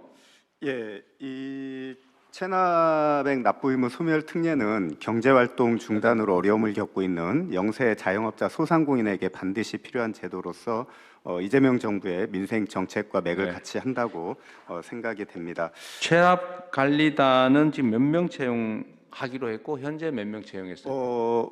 오늘까지 해서 500명을 일단 기간제 근로자를 모집을 하고 있는데 지금 현재 한 3,000명 정도가 지원을 해서 6대1 이상의 몇 명 뽑으려고 그런다고요? 500명? 일단 올해는 총 몇 명 뽑을 생각이에요? 총 몇 명? 총 대통령님 말씀하셨기 때문에 4,000명 생각하고 있습니다. 지방 정부는 어떻게 하기로 했어요? 지방 정부. 지방 세외 수입 지방 정부들도 체납관리단에서 지방세, 네네. 그다음에 지방 세외 수입 예. 이거 관리해야 될 거 아니에요? 네네. 그것도 거기도 청탁이- 500명입니다. 지방 아니, 각각 지방? 아니 세외 수입 얘기 아니야. 네네.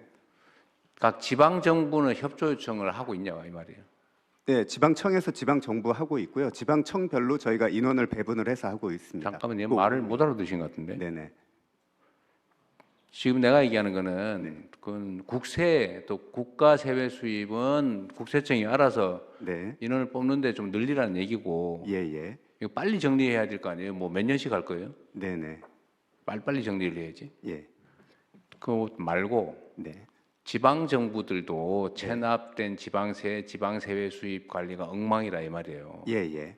각 지방자치단체야 내가 이래라 저래라 하긴 어려운데 네네.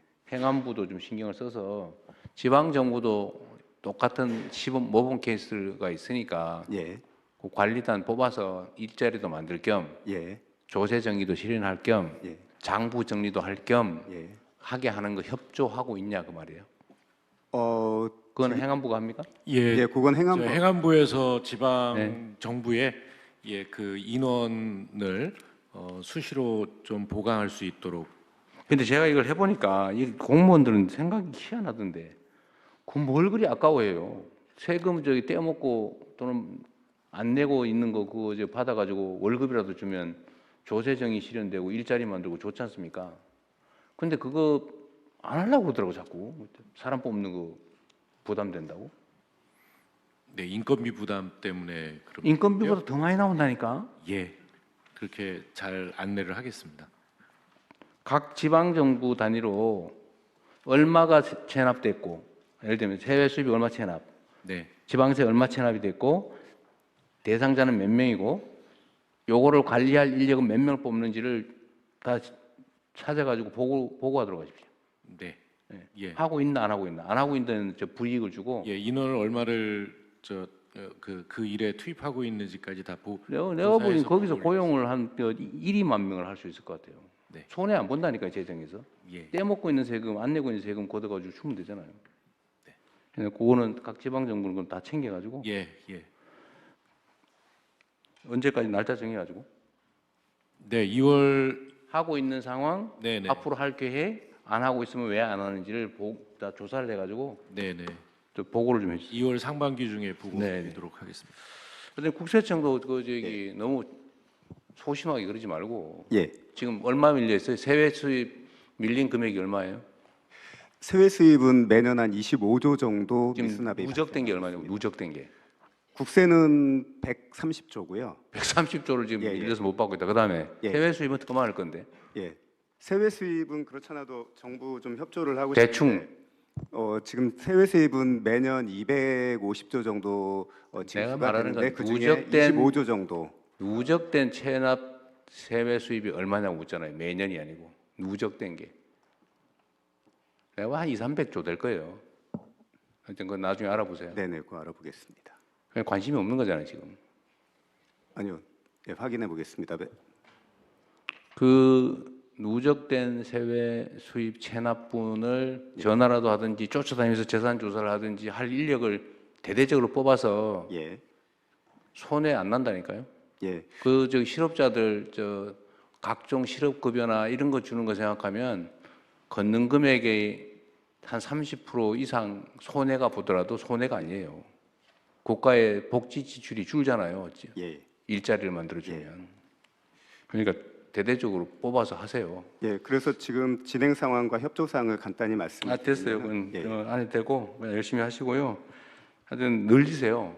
그거 너무 소심해. 공무원이셔서 그런가요? 하여튼 과감하게 하세요. 그냥 없는 부조용으로 일자리도 만들어 가지고 안 해도 될 일도 하잖아요. 근데 일거리는 있는데 그걸 왜 안 합니까?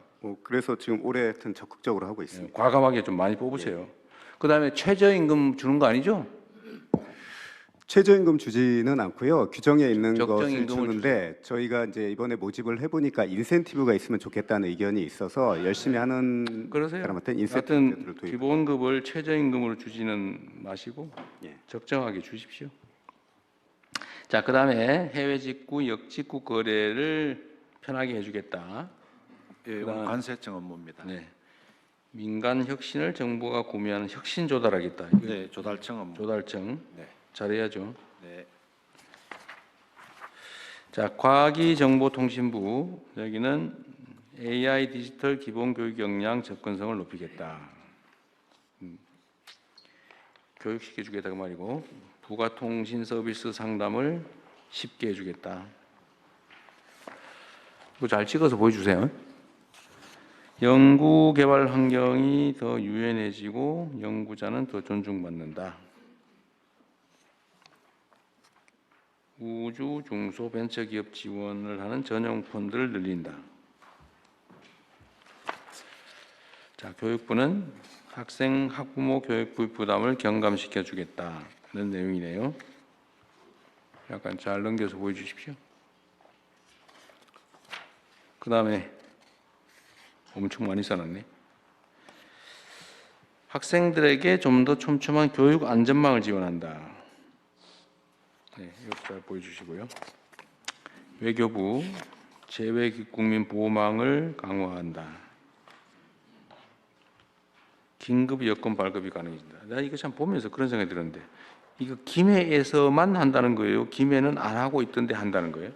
이미 서울에서는 다 있고 다른 데는 다 하는데 예. 김해만 안 하고 있었다. 네. 김해도 해주겠다. 네. 저는 이런 거 있는지 몰랐는데 이런 것도 많이 알려드려야 돼요. 다른 데는 긴급 여건을 다 발행해 주나 봐요. 그렇습니다. 인천에서 김포도 하고. 지방 인재도 제외 공간에서 해외 일 경험을 쌓게 해주겠다. 요거 표현이 좀 잘못됐는데 지방 인재는 더 많이 해줘야지.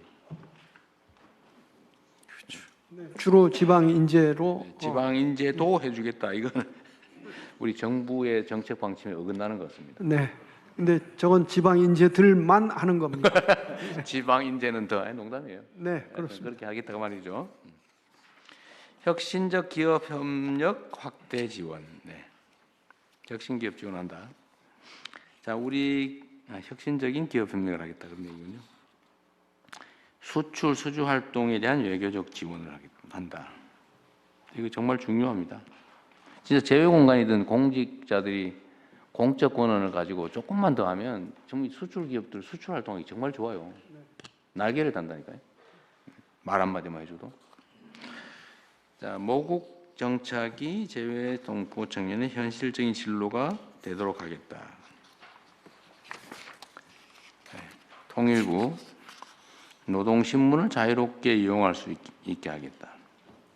이거 참 총리님 이거 어디 강연했는데 이거 누가 이상한 소리 제가 뭐라고 답변을 했습니다. 그러셨어요? 무슨 국비로 배포 뭐 한다고 뭐 그래서 그렇게 그게 아니라 그냥 정보 온라인에서 접근할 기회를 준다. 네, 그냥 볼 수 있게 숨긴다 이 했는데 말인데.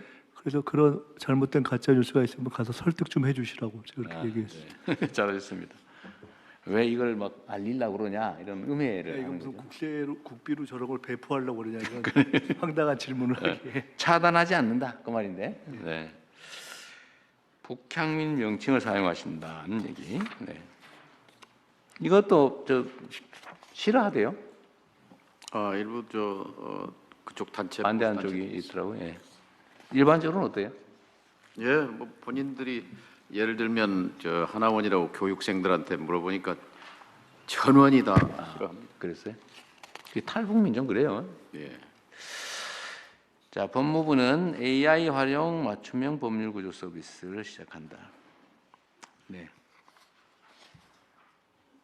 이거는 법률 구조는 민사 얘기하는 거죠? 형사 법률 구조. 예, 민사 형사 또 범죄 피해자들 뭐 다 모든 뭐 법적으로 관계되는 전 문제를 다 해당. 예산은 충분해요? 예, 충분합니다. 네. 신청을 했는데 뭐 구제를 못 받거나 이런 사례는 이때 이제 일단 이제 올해부터 시작을 하는 거기 때문에 처음 하는 거예요. 문제 없게 저희들이 철저하게 대비하겠습니다. 범죄 피해자의 일상 복귀 지원. 지금 예를 들면 범죄로 목숨을 잃으면 얼마 지원해줘요? 한 1,500만 원 정도가 지금 긴급 지원하는 걸 알고 옛날에 있는데 정확한 1,000만 원 금액은- 얼마였던 것 같은데. 네, 예, 그렇습니다. 네. 혹시 아는 분 있어요? 지금 예외 없이 다 해줍니까? 예를 들면 범죄 피해자 예를 들면 살해당했다 그러면 그 피해자 보상을 해줍니까? 예, 그렇습니다. 네. 예를 들면 강도당했다 이런 것도? 예, 그렇습니다. 아 근데 금액이 이렇게 정해져 있고 예. 죄명으로 그 분류는 물론 죄명단은 돼 있을 겁니다. 지금 정확하게 그 분류는 제가 정확히 모르겠습니다. 알겠습니다. 이것도 사실은 좀 현실화할 필요가 있는데요. 그렇죠. 우리 국가 구성원들이 국가의 좀 뭐라 그럴까 치안 활동에 완벽하지 못함으로 인해서 개별적 피해를 입잖아, 그죠? 뭐 사기를 당하든 살해를 당하든 폭행을 당하든 뭐 그래서 상해를 당해 치료비를 내야 되는데 그 억울할 것 같아요. 네, 저희들 같은 한 그 대통령 취임 이후에 범죄 피해자 구조에 관련해서는 굉장히 많은 제도를 신설했고요. 사각지대 없게 좀 최선 다하고 있습니다. 네. 네. 그것도 우리가 이제 어느 정도는 경제력도 되고 사회 문화적 수준도 올라갔기 때문에 네네. 옛날에는 각자 알아서 할 일이라고 생각했지만 우리가 같이 책임져야 될 일 같습니다. 예, 잘 챙기겠습니다. 네. 범죄 피해자 그리고 깜깜이 관리비. 이게 지금 관리비 내역을 요청할 수 있다. 이거 사실은 상가 입주자들이나 임차인들이 이거 엄청난 원성인 사안인데 지금 그러면 관리비는 보여달라고 요구할 수는 있게 되고 보여줘야 된다는 거는 한 거죠 그러면? 네, 그렇습니다. 그런데 바가지 씌우는 건 어떻게 하기로 했어요? 그 관리비 바가지 씌우는 거 저번에 한번 제가 얘기했는데 국무회의에서 이거 어떻게 좀 조치가 있나요? 이거 어디 담당이에요? 집합 건물 이런 거? 예, 기재부에서 관계부처하고 해가지고 저희들 지금 자료를 취합. 아직도 하고 있어요? 대통령 최근에 주셨어요. 최근에 했어요? 아 그래요? 네, 빨리 하겠습니다. 어쨌든 관리비를 바가지 씌우는 경우가 많아요. 예를 들면 관리비를 임대료 받듯이 막 올려받는 그거 하면 안 되잖아요. 이건 비용을 나누는 건데 그죠? 예, 임대료를 관리비에 전가해 갖고 지금 그러니까 쓰는 겁니다. 네. 그 내용도 안 가르쳐 주고. 예. 그다음에 관리단 있잖아요. 네네. 관리단 구성이 소유자 중심으로 하게 돼 있어서 네네. 소유자가 50% 이상 가지고 있으면서 임대하는 경우에는 지 마음대로 하더라고요. 예. 그건 법적 검토를 한번 하셔야 됩니다. 그 실제 임차인이나 실제 사용자한테도 권한을 줘야지 관리를 소유자가 100% 하니까 바가지 씌우고 사실상 임대료 전가시키고 그러더라고요. 그것도 같이 검토하십시오. 자, 월 250만 원의 생계비는 압류 안 당하게 해준다. 이거 홍보 많이 해야 될 것 같아요. 그리고 특히 좀 저신용자들 250만 원까지는 통장을 만들어서 압류 안 당하게 250만 원까지는 유지해 준다. 압류 안 된다 그 말이잖아요. 예, 그렇습니다. 현재는 뭐 180만 원인데요. 250만 원까지 들렸습니다. 올린다. 예. 농가 일손 지원 외국인 노동자 얘기하는 거죠? 예, 그렇습니다. 네. 그다음에 국방부는 외비군 훈련에 훈련비 지급한다. 이제 저번에 10,000원 일어나서 요거 증액하는 거 검토하자고 했죠. 네. 나중에 일단은 이렇게 한단 말이죠. 이것도 안 하던 거 한다 그 말이죠. 예, 그렇습니다. 근데 너무 이제 적은 것 같아서 조금 증액하는 걸 검토해 보죠. 자, 장기 복무 간부 자산 형성 지원 이런 것도 한다.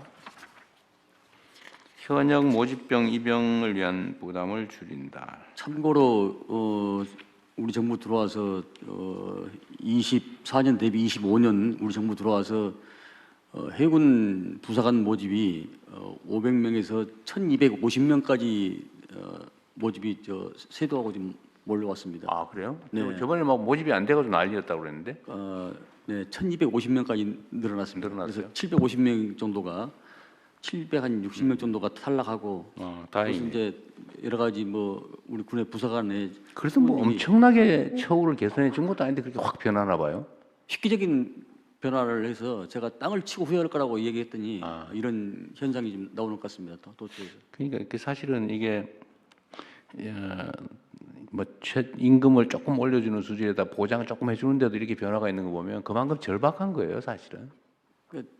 삶의 조건이 있고 조그만 처우 개선에도 막 왔다 갔다 할 만큼 힘든 거지. 제가 그 부사관들한테 만나서 물어보면 10명 중에 11명은 자기 월급을 잘 모릅니다. 그래서 제가 기회 될 때마다 기회를 만들어서 단순 반복 지속적으로 홍보를 했더니 많이 이렇게 장관님 덕이군요. 그러진 않습니다. 잘하셨어요. 농담인데 어쨌든 그런 노력들이 가시적인 결과를 만들어내는 거니까 애쓰셨습니다. 자, 중소기업 무기체계 부품 성능을 군에서 입증해 준다. 이거 아주 잘하신 것 같습니다. 자, 행안부는 복합민원 원스톱 신청 처리. 이거 정말 중요한 건데.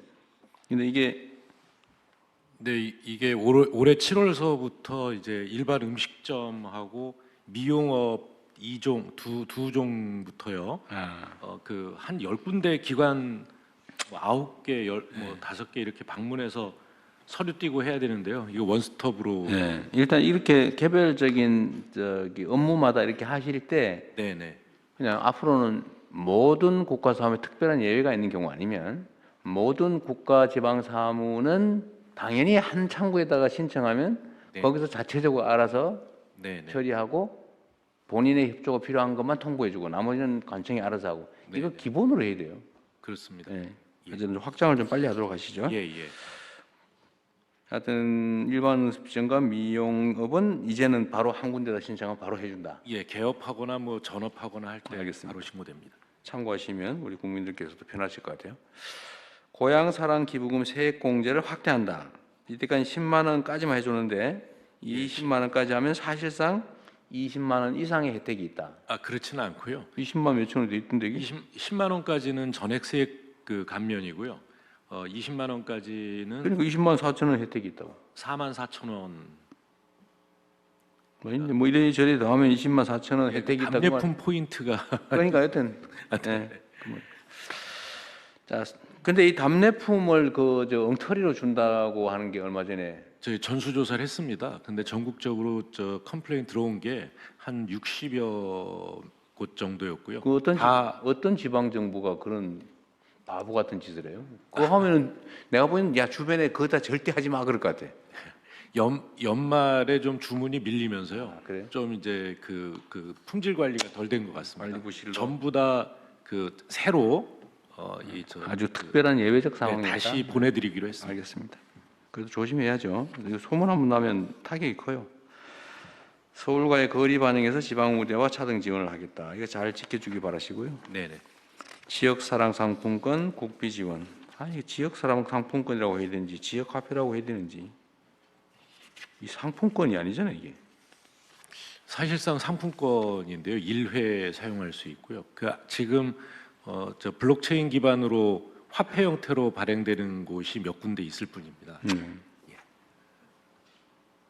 네, 뭐 지금 현재는 그렇고 약물 운전 처벌을 강화하고 측정 불응하면 음주 운전 측정 불응처럼 처벌한다 그 말이에요? 네네, 약물 운전에 대한 처벌 강화인데요. 경찰청 업무입니다. 하여튼 측정을 요구했는데 거부하면 처벌된다.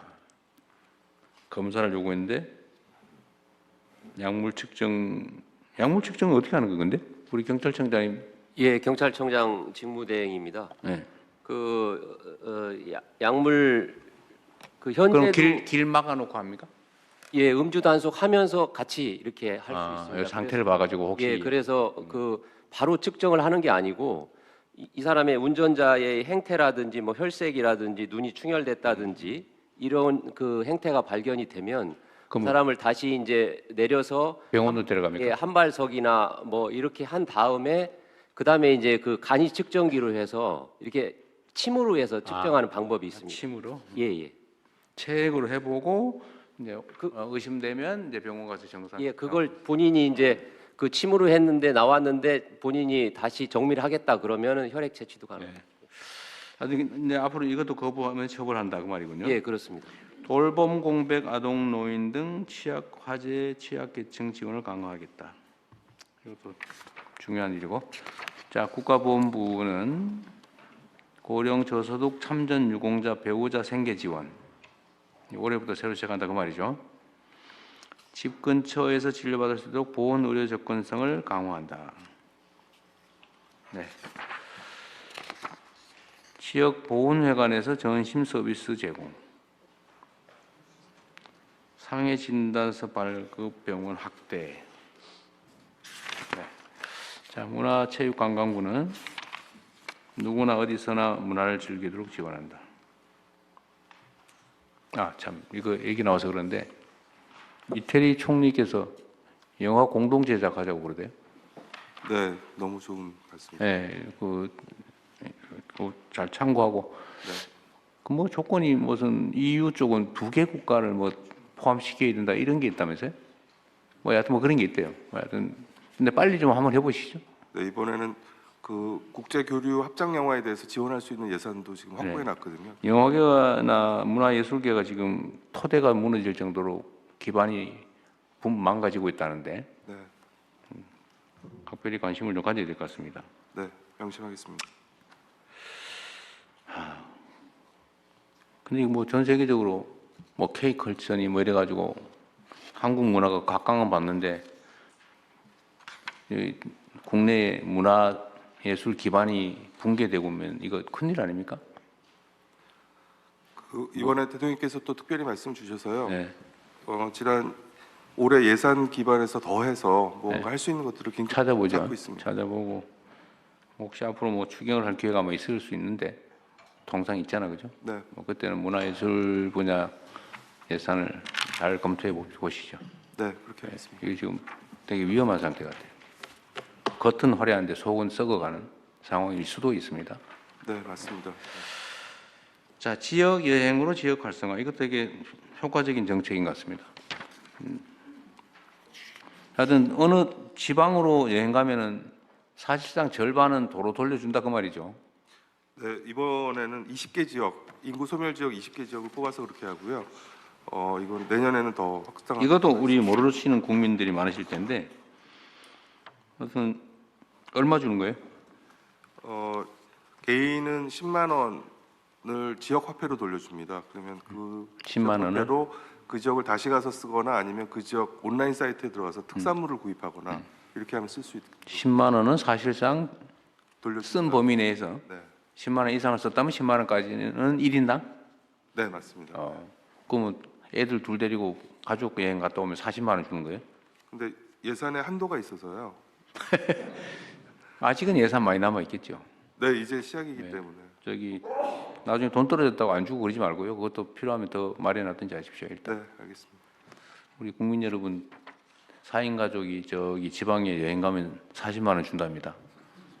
지역 화폐로. 그죠? 단체일 경우에는 20만 원으로 한 어디? 가 있는 걸로 알고 있습니다. 단체일 때는 20만 원. 그럼 따로따로 가야지 그러면. 2명씩. 2명씩 따로따로 가서 만나야지. 네, 그 부분 명확하게 제가 다시 한번 설명드리도록 하겠습니다. 여기 내용을 잘 찍어주세요. 각자 관심 있는 분들 읽어보시라고. 다 잘 찍었어요? 자, 청년 예술인의 창작과 참여 촉진. 자, 국가유산 향유. 농림축산식품부는 농어촌 기본소득 시범사업 시행. 이건 논쟁이 많은 사안이라 잘 관리하셔야 될 것 같습니다. 다양한 계층의 식비 부담 완화, 이런 지원을 해준다 그런 얘기죠. 중소기업 근로자, 농식품 바우처를 청년 가구까지, 어린이 대상, 임산부 대상 이런 게 있다. 여성 농업인 지원 사업이 있다. 이게 추가되는 거다 이 말이죠. 그렇습니다. 농업인의 인력 고용 부담 감소, 이것도 새로 시작한다는 얘기고, 농업인의 농작업 안전관리 강화, 네. 국민안전을 위한 산불 예방과 대응 강화. 네. 산림청 어디 계세요? 네, 여기 있습니다. 저번 가을에 초겨울 산불 진압은 상당히 잘하신 것 같습니다. 네, 초동 진화에 적극적으로 많은 그 관계기관들이 협력을 해주셨어요. 덕분에 재작년보다 피해가 거의 한 70% 이상으로 신속하게 화재 발생 건수는 훨씬 많았다면서요? 네, 훨씬 많았는데 진화 시간도 그렇고요. 피해도 그렇고 피해 면적도 한 70% 이상 줄었습니다. 시간이 절반 가까이로 이제 진압 시간이 줄어들어서 초동 대응이 강화돼서 그런 거죠? 네, 맞습니다. 어쨌든 40몇 %가 줄어들고 네. 그래서 피해 면적도 오히려 화재 발생 건수는 훨씬 늘어났는데 네, 맞습니다. 피해 면적은 확 줄었다. 잘하셨습니다. 박수 한번 쳐줄까요? 네. 관련해서 저희가 산불 조심 기간, 특히 봄철 산불 조심 기간은 보통 2월 1일부터 시작하는데요. 요즘 워낙 동해안 지역의 건조가 심각해서요. 오늘부터 산불 조심 기간을 12일 앞당겨서 시작을 하게 됐습니다. 많은 관계기관들, 국무위원들께서 협조 사항을 저희가 다음 국무회의 때 준비를 좀 해서 협조 사항 부탁드리도록 하겠습니다. 입산하는 사람들 저희 화기 관리도 좀 철저히 하시고요. 네, 입산 통제를 좀 강화를 그 지방 정부가 할 수 있도록 권고하기로 했고요. 특히 산불이 위험할 시기에는 100% 입산을 좀 통제할 수 있도록 하겠습니다. 네. 100% 통제는 좀 신중하게. 네, 신중하게 하도록 하겠습니다. 신중하게 고민하시고. 하여튼 여기에 이제 국방부도 애 많이 쓰셨고 또 행안부에서도 많은 도움을 주고 계십니다. 행안부의 소방청 또 그리고 경찰청에서도 현장에서 굉장히 많은 협력을 해주고 계십니다. 다들 협업을 잘해가지고 하여튼 저번에 보고상으로는 어쨌든 아주 훌륭하게 진압을 잘한 것 같아요. 초동 대응을 잘한 것 같습니다. 뭐 좀 비용이 들긴 했겠지만 그죠? 인력과 비용이 들긴 했겠지만 내년 봄에도 잘 방어하기 바랍니다. 올해 봄을 잘 해야 됩니다. 아 올해지 참. 네. 실수 죄송. 올해 잘 대응하시고요. 하여튼 예방도 어쨌든 중요한 것 같습니다. 뭐 대응하면 헬기 동원 비용 꽤 많이 들죠. 네. 그래도 초동 대응을 하는 게 그래도 전체로는 비용을 줄이는 길이니까. 네, 맞습니다. 비용과 피해를 줄이는 거니까 잘 세게 하십시오 그냥 초장에. 네, 과잉 대응으로 초동 진화에 최선을 다하겠습니다. 산업통상부 MAX 얼라이언스 말 어렵다. 이게 제조 AX 얘기하는 거예요? 산업부입니다. 저희들이 이걸 조금 홍보를 조금 더 하면요. 저 대통령께서 말씀하셨던 것 중에 특정 기업 혼자 해서는 안 된다. 개념을 저희들이 확대해서 앵커 기업, AI 기업, 연구소, 대학이 일종의 얼라이언스를 구성을 했습니다. 그래서 브랜드를 저희가 제조 AX 말도 어려워서 아예 그냥 맥스, 매니팩처링 AX, 맥스 얼라이언스를 통해서 하겠다는 개념으로 홍보도 할 겸 만들었습니다. 그래서 이게 참 이제 이 용어가 물론 뭐 그 산업에 종사하는 분들은 뭐 당연한 건데 X는 익스체인지 일줄에서 트랜스포메이션인데 트랜스포메이션 네, X라고 네. A는 인공지능 자동. 예. 이것도 자동이 아니라 이거 인공지능이 AI AI를 줄여가지고 AI 트랜스포메이션을 AX라고 한 거예요. 네, 맞습니다. 그다음에 M은 매니팩처링. 매니팩처링. 아, 무지하게 어려워. 하여튼 이게 이런 홍보하겠습니다. 제조업의 협업 인공지능 전환을 맞습니다. 지원해준다. 네, 그걸 간단하게 맥스 얼라이언스입니다. 간단하지 않아요. 자, 어쨌든 이런 거 한다. 그다음에 5국 3특 국가 균형 성장 전략을 실시한다. 네. 산업안보 자산인 소재, 부품, 장비, 생태계 강화. 이거 진짜 중요한데요. 이게 지금 요새 공급망이 소위 국가 의존성, 그러니까 다른 나라하고 협업하고 있는 거를 활용해가지고 이제 경제 공격을 하는 시대가 됐어요. 네. 원래는 이제 상호 의존하고 협업하는 게 미덕이었는데 요즘은 의존성이 높으면 언제 저 돌변해가지고 공격할지 몰라서. 그래서 저희가 이제 소재 부품 장비를 그동안은 뭐 협력업체 이런 개념으로 접근했다면 이제 안보 자산으로 접근을 해서 생태계를 강화하자는 취지입니다. 그러니까 이거를 옛날에는 이제 뭐 누가 더 많이 남나 경제적 측면이면 요새는 아예 진짜 안보 측면이 너무 중요해져서 소부장 지원, 독립 이거 각별히 신경 써야 될 것 같은데. 네, 맞습니다. 그래서 이번에 뭐 지원금도 할 때뿐만 아니라 정보 지난번 한번 대통령님 한번 가르치시고 나서 지금 제도를 본격적으로 하고 있습니다. 대기업들도 좀 협조 요청을 좀 해가지고 지금이야 뭐 저기 뭐 수입 소부장 수입 의존하고 이러면 괜찮은데 싸니까 안정적이 괜찮은데 이거 나중에 무슨 일이 생길지 모르는데. 맞습니다. 예. 좀 협업을 잘해야 될 것 같아요. 양보도 좀 받고 필요하면 지원도 좀 해주고. 그 약간의 비용이 발생하죠. 예. 그걸 저희들이 해주는 게 일종의 대기업도 협력기업도 그 링크를 하게끔 인센티브를 만들어주는 취지입니다. 네. 자, 산업융합규제 샌드박스 특례심의 규제 정비 기간 단축. 참, 이 규제개혁위원회는 왜 이렇게 정리가 안 되고 시간이 많이 가는 거죠? 총리. 법을 통과한 이후에 대통령님이 위원장이 되시면서 하는데 그걸 그렇지 않아도 계속 독촉을 하고 있는데. 국회? 아니 그 법이 뭐 쟁점 법안도 아닐 텐데 그리 오래 걸리죠? 2월 임시국회 최우선 지금 그 통과 그게 저기 상임위가 어디 소관이에요? 행안입니다. 그 민주당 상임위원장인데 뭐 오래 걸리죠? 빨리 좀 하라고 하세요. 여기 지금 얘기한 게 몇 달 된 것 같은데? 네. 너무 늦다니까요, 뭐든지. 규제 개혁, 규제 합리화도 중요 과제잖아요. 기업들이나 현장에서 깝깝하고 답답할 텐데 빨리빨리 해야지. 불필요한 인증 폐지, 이런 거 좀 하시고 수출 신흥시장 수출 중소 중견기업 지원 확대. 하여튼 이건 외교부도 관계 있을 텐데 많이 신경 써주시기 바랍니다. 자, 보건복지부 통합 돌봄 이런 게 있다. 양육 부담 감소, 아동수당 지급 확대, 노후 소득 보장 강화. 이것도 한번 얘기해야 되겠네. 그 최근에 제가 이게 자꾸 논쟁으로 떠오르던데 기초연금 어디 복지? 네, 복지부 여기 있습니다. 기초연금이 지금 얼마예요? 부부 하면 부부 합산해서 37만? 34만 원. 천원인가 삭감해서 34만 원? 예, 지급 금액은 그렇고요. 네. 원래는 얼마죠? 1인당?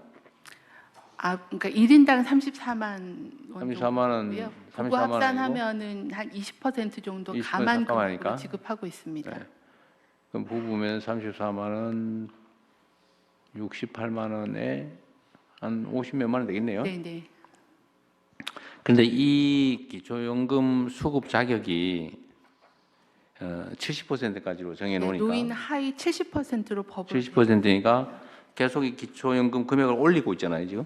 네, 소득 수준이 옛날에는 올라가고. 20만 원이었는데 네. 30몇만 원까지 올랐는데 네. 문제는 그 70%의 상위 그룹은 월 소득이 뭐 얼마? 월 소득이 1인 가구인 경우에는 한 240만 원 정도 270만 전후해서요. 현재는 기준 중위 소득의 거의 한 200 몇십만 원 월 소득이 있는 사람도 34만 기초연금을 원을 받게 받는 되는 거잖아요. 네. 그거 좀 이상한 것 같아요.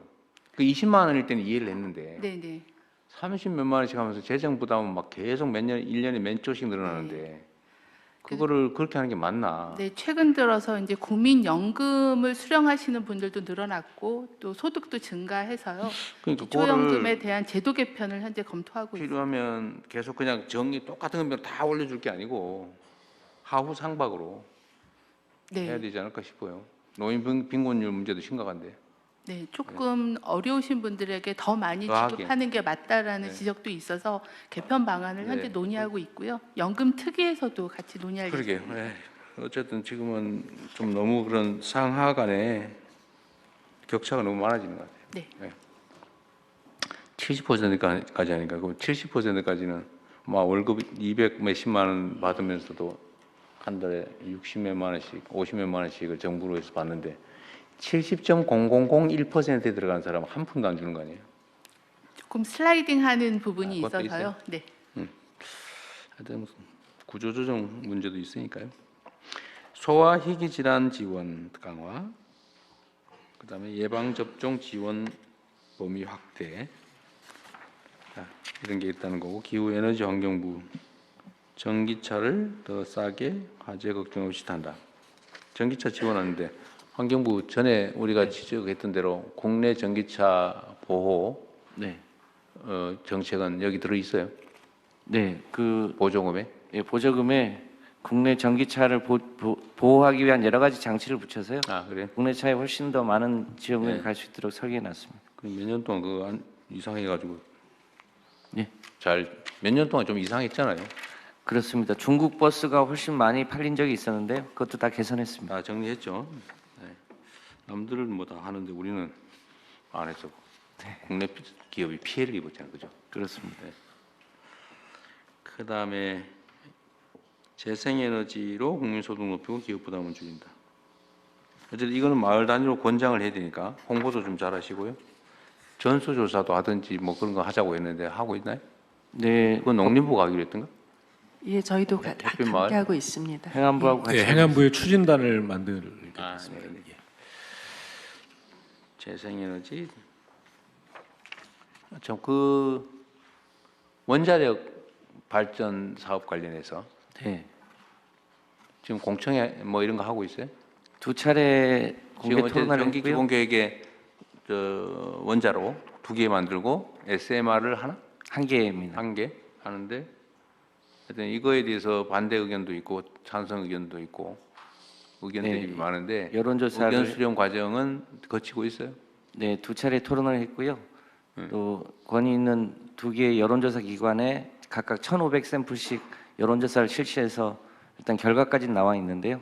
그걸 다 감안해서 어떻게 할지 최종적으로 근데 사실은 결론 정해놓고 하는 거 아니냐, 그걸 왜 여론조사로 하느냐, 그러면서 저한테 항의 문자가 꽤 와요.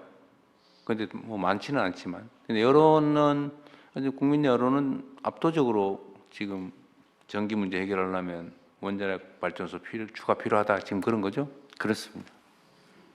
어쨌든 최대한 의견 수렴하시고 이해관계, 이게 사실은 일종의 이념 의제화 돼가지고 네. 합리적 토론보다는 정치투쟁 비슷하게 되는 경향이 있는데 하여튼 그걸 최소화하고 충분히 의견 수렴하고 난타전을 하더라도 따로 헤어져 싸우지 말고 모여서 논쟁하게 하십시오. 그렇게 하겠습니다. 네. 자, 재생에너지 얘기는 그렇고 저소득 다자녀 가구의 냉난방비를 지원한다.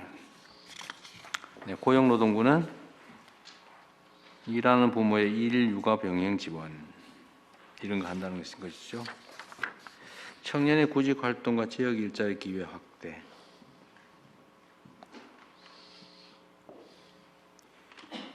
구직 촉진 수당을 주면 이거는 구직을 하기 전에 주는 건가요? 네, 노동부 장관입니다. 응. 구직 촉진 수당은 일종의 한국형 실업 부조라고 할 수 있습니다. 네. 그래서 취업하기 전에? 네, 취업하기 전 또는 취업을 못했을 때 주는 건데 예, 원래 그 취업 경험이 또 있어야 해당이 되는데 이번에 저희들이 대통령께서 내일 발표할 K 청년 뉴딜에서 청년의 경우에는 취업 경험이 없더라도 해당될 수 있도록 제가 개선했습니다. 비수도권 기업에 취업하면 근속 인센티브를 확대한다.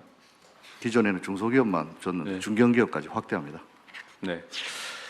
자, 산재보상 처리 기간을 단축한다. 중대재해 원인 조사 결과를 공개한다. 전에 제가 취임 직후부터 계속 얘기하고 있는데 산업재해 사망자 어쨌든 계속 노력하시면 됩니다. 네, 그렇습니다. 그 제도 개선은 지금 다 하고 있어요. 그것도 입법이 안 되고 있죠. 지금 현재 입법이 안 되고. 그거 지금 몇 달 된지 모르겠는데. 하여튼 국회한테 법사위까지도 갔는데. 가서 빌든지 뭐 술을 내서 빨리빨리 하십시오. 네, 알겠습니다. 이 국회 이거 진짜 참 미안한 얘기인데 이거 이래가지고 이 일을 어떻게 합니까? 그게 무슨 쟁점이 야당이 반대하는 거예요? 일부는 반대하고 있습니다. 예를 들면은 과징금 제도에 대해서는 약간 반대하고 나머지 부분에 대해서는 크게 반대하지 않는데 전체적으로 묶여 있습니다. 공개 있으면 다 묶여 있으니까. 네, 그렇습니다. 그럼 뭐 야당이 반대하면 못 하는 거예요? 더 가서 빌든지 하겠습니다. 네. 연말에도 많이 빌었습니다. 그래? 네. 지금 뭐 잘 비는 실력이 좀 부족한 거 아니에요? 네, 더 열심히 빌어보겠습니다. 더 싹싹 빌어보세요, 그럼. 네, 알겠습니다. 꼭 아는 속도로 더 싹싹 빌어보세요. 꼭 구정 전에는 처리될 수 있도록. 네, 이거 어쨌든 이런 민생에 관한 입법들까지 이렇게 의견 다르다고 자기 의견대로 막 하면 어떡합니까? 육아기 단축 근무제. 이게 정치적인 논쟁거리거나 이러면 모르겠는데 이 민생에 관한 것들은 자기 의견하고 달라도 다수 의견을 따라줘야지. 그게 민주주의 사회 아닙니까? 뭐든지 자기 뜻대로 하면 그게 뭔 제도 운영이 됩니까? 더 설득하고 더 빨리 빌고 설득하고 하세요. 네, 알겠습니다. 사회적 기업 육성 또 많이 해야 될 일이고요. 성평등 가족부, 맞벌이 가구, 가정 내 돌봄 공백, 한부모 가족 대상 복지 지원 확대, 디지털 성범죄 성착취에 대한 대응 강화. 어제 인공지능 영상으로 이거 어디가 가족? 네. 인공지능 영상으로 네. 이제 문제 많이 되죠. 네. 그래서 대응을 제도적으로도 잘 해야 될 것 같습니다. 네, 여러 부처와 협력해서 계속 대응 방안을 마련하고 있습니다. 생리용품 지원 신청 간편 혜택 증가. 이거 좋은데요. 제가 이거 생리대는 아무리 생각해도 해외 생리대보다 우리나라가 40% 가까이 비싼 건 사실인가 본데. 네. 싼 것도 만들어 팔아야 가난한 사람도 쓸 거 아닙니까? 고급화해서 그리 비싸다고 주장한다면서요? 네, 일부 그런 주장도 있습니다. 싼 거는 왜 생산 안 하는데 아주 기본적인 품질을 갖춘 그런 거 써야지. 이게 지금 너무 부담이 크고 정부에서 지원해주면 이게 속된 말로 바가지 씌우는데 돈만 주는 꼴이잖아요. 그래서 제가 지금 그 생각을 하는 중인데 검토를 한번 해보세요. 아예 아주 기본적인 필요한 최저 품질을 갖춘 생리대를 싸게 만들어가지고 무상 공급을 하는 걸 연구를 한번 해볼 생각이에요. 검토해보라고 시켰거든요. 이거 보는 기업들도 관련 기업들도 고급이라는 이유로 바가지 씌우는 거 좀 그만하시고 좀 가격 낮은 표준 생리대를 그런 것도 살 기회를 줘야죠. 내가 보기엔 그런 게 아예 없는 것 같아요, 그죠? 네, 없습니다. 다 너무 비싼 것만 있는 거죠. 네. 선택권을 줘야죠, 소비자한테. 이런 식으로 하면 국가가 개입을 해야죠. 네네. 응? 잘 살펴보겠습니다. 아예 위탁 생산을 해가지고 무상 공급하는 것도 검토 한번 해보세요. 네, 알겠습니다. 일정 대상한테. 네. 돈을 대주는 거 말고 생리대를 주자. 국세청은 저번에 이거 뭐 좀 알아본다고 했는데 어떻게 됐어요? 이거 바가지 씌우고 세금 떼먹고 그러고 있는 거 아닌가요? 지금 분석 중에 있습니다. 예? 분석 중에 있습니다. 분석하고 있어요? 예.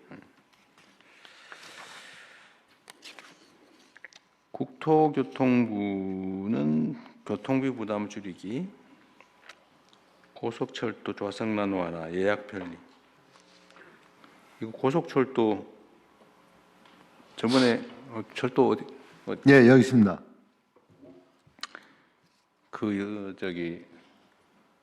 무슨 선수금 70% 주고 다원 시스템 열차 수주 받아가지고는 네. 그 성급금으로 딴짓하고 네. 돈 없어가지고 열차 못 만든다고 지금 그런 황당한 일이 벌어지고 있죠. 예. 고속철 차량은 정상 공급되고 있어요? 지금 밀리고 있는 게 무궁화호? 일반 기차입니다. 일반 기차라면서요? 고속철은 현대 로탐에서 지금 만들고 그건 있고요. 괜찮아요? 예, 거기는 납기 문제가 없습니다. 다만 고속철 표가 부족한 건 전에 말씀드린 것처럼 그 병목 현상 때문에 안 되고 있는 거고요. SRT하고 KTX하고 운영 통합을 하면 꽤 많이 개선할 수 있다면서요? 예. 그거 언제 할 거예요?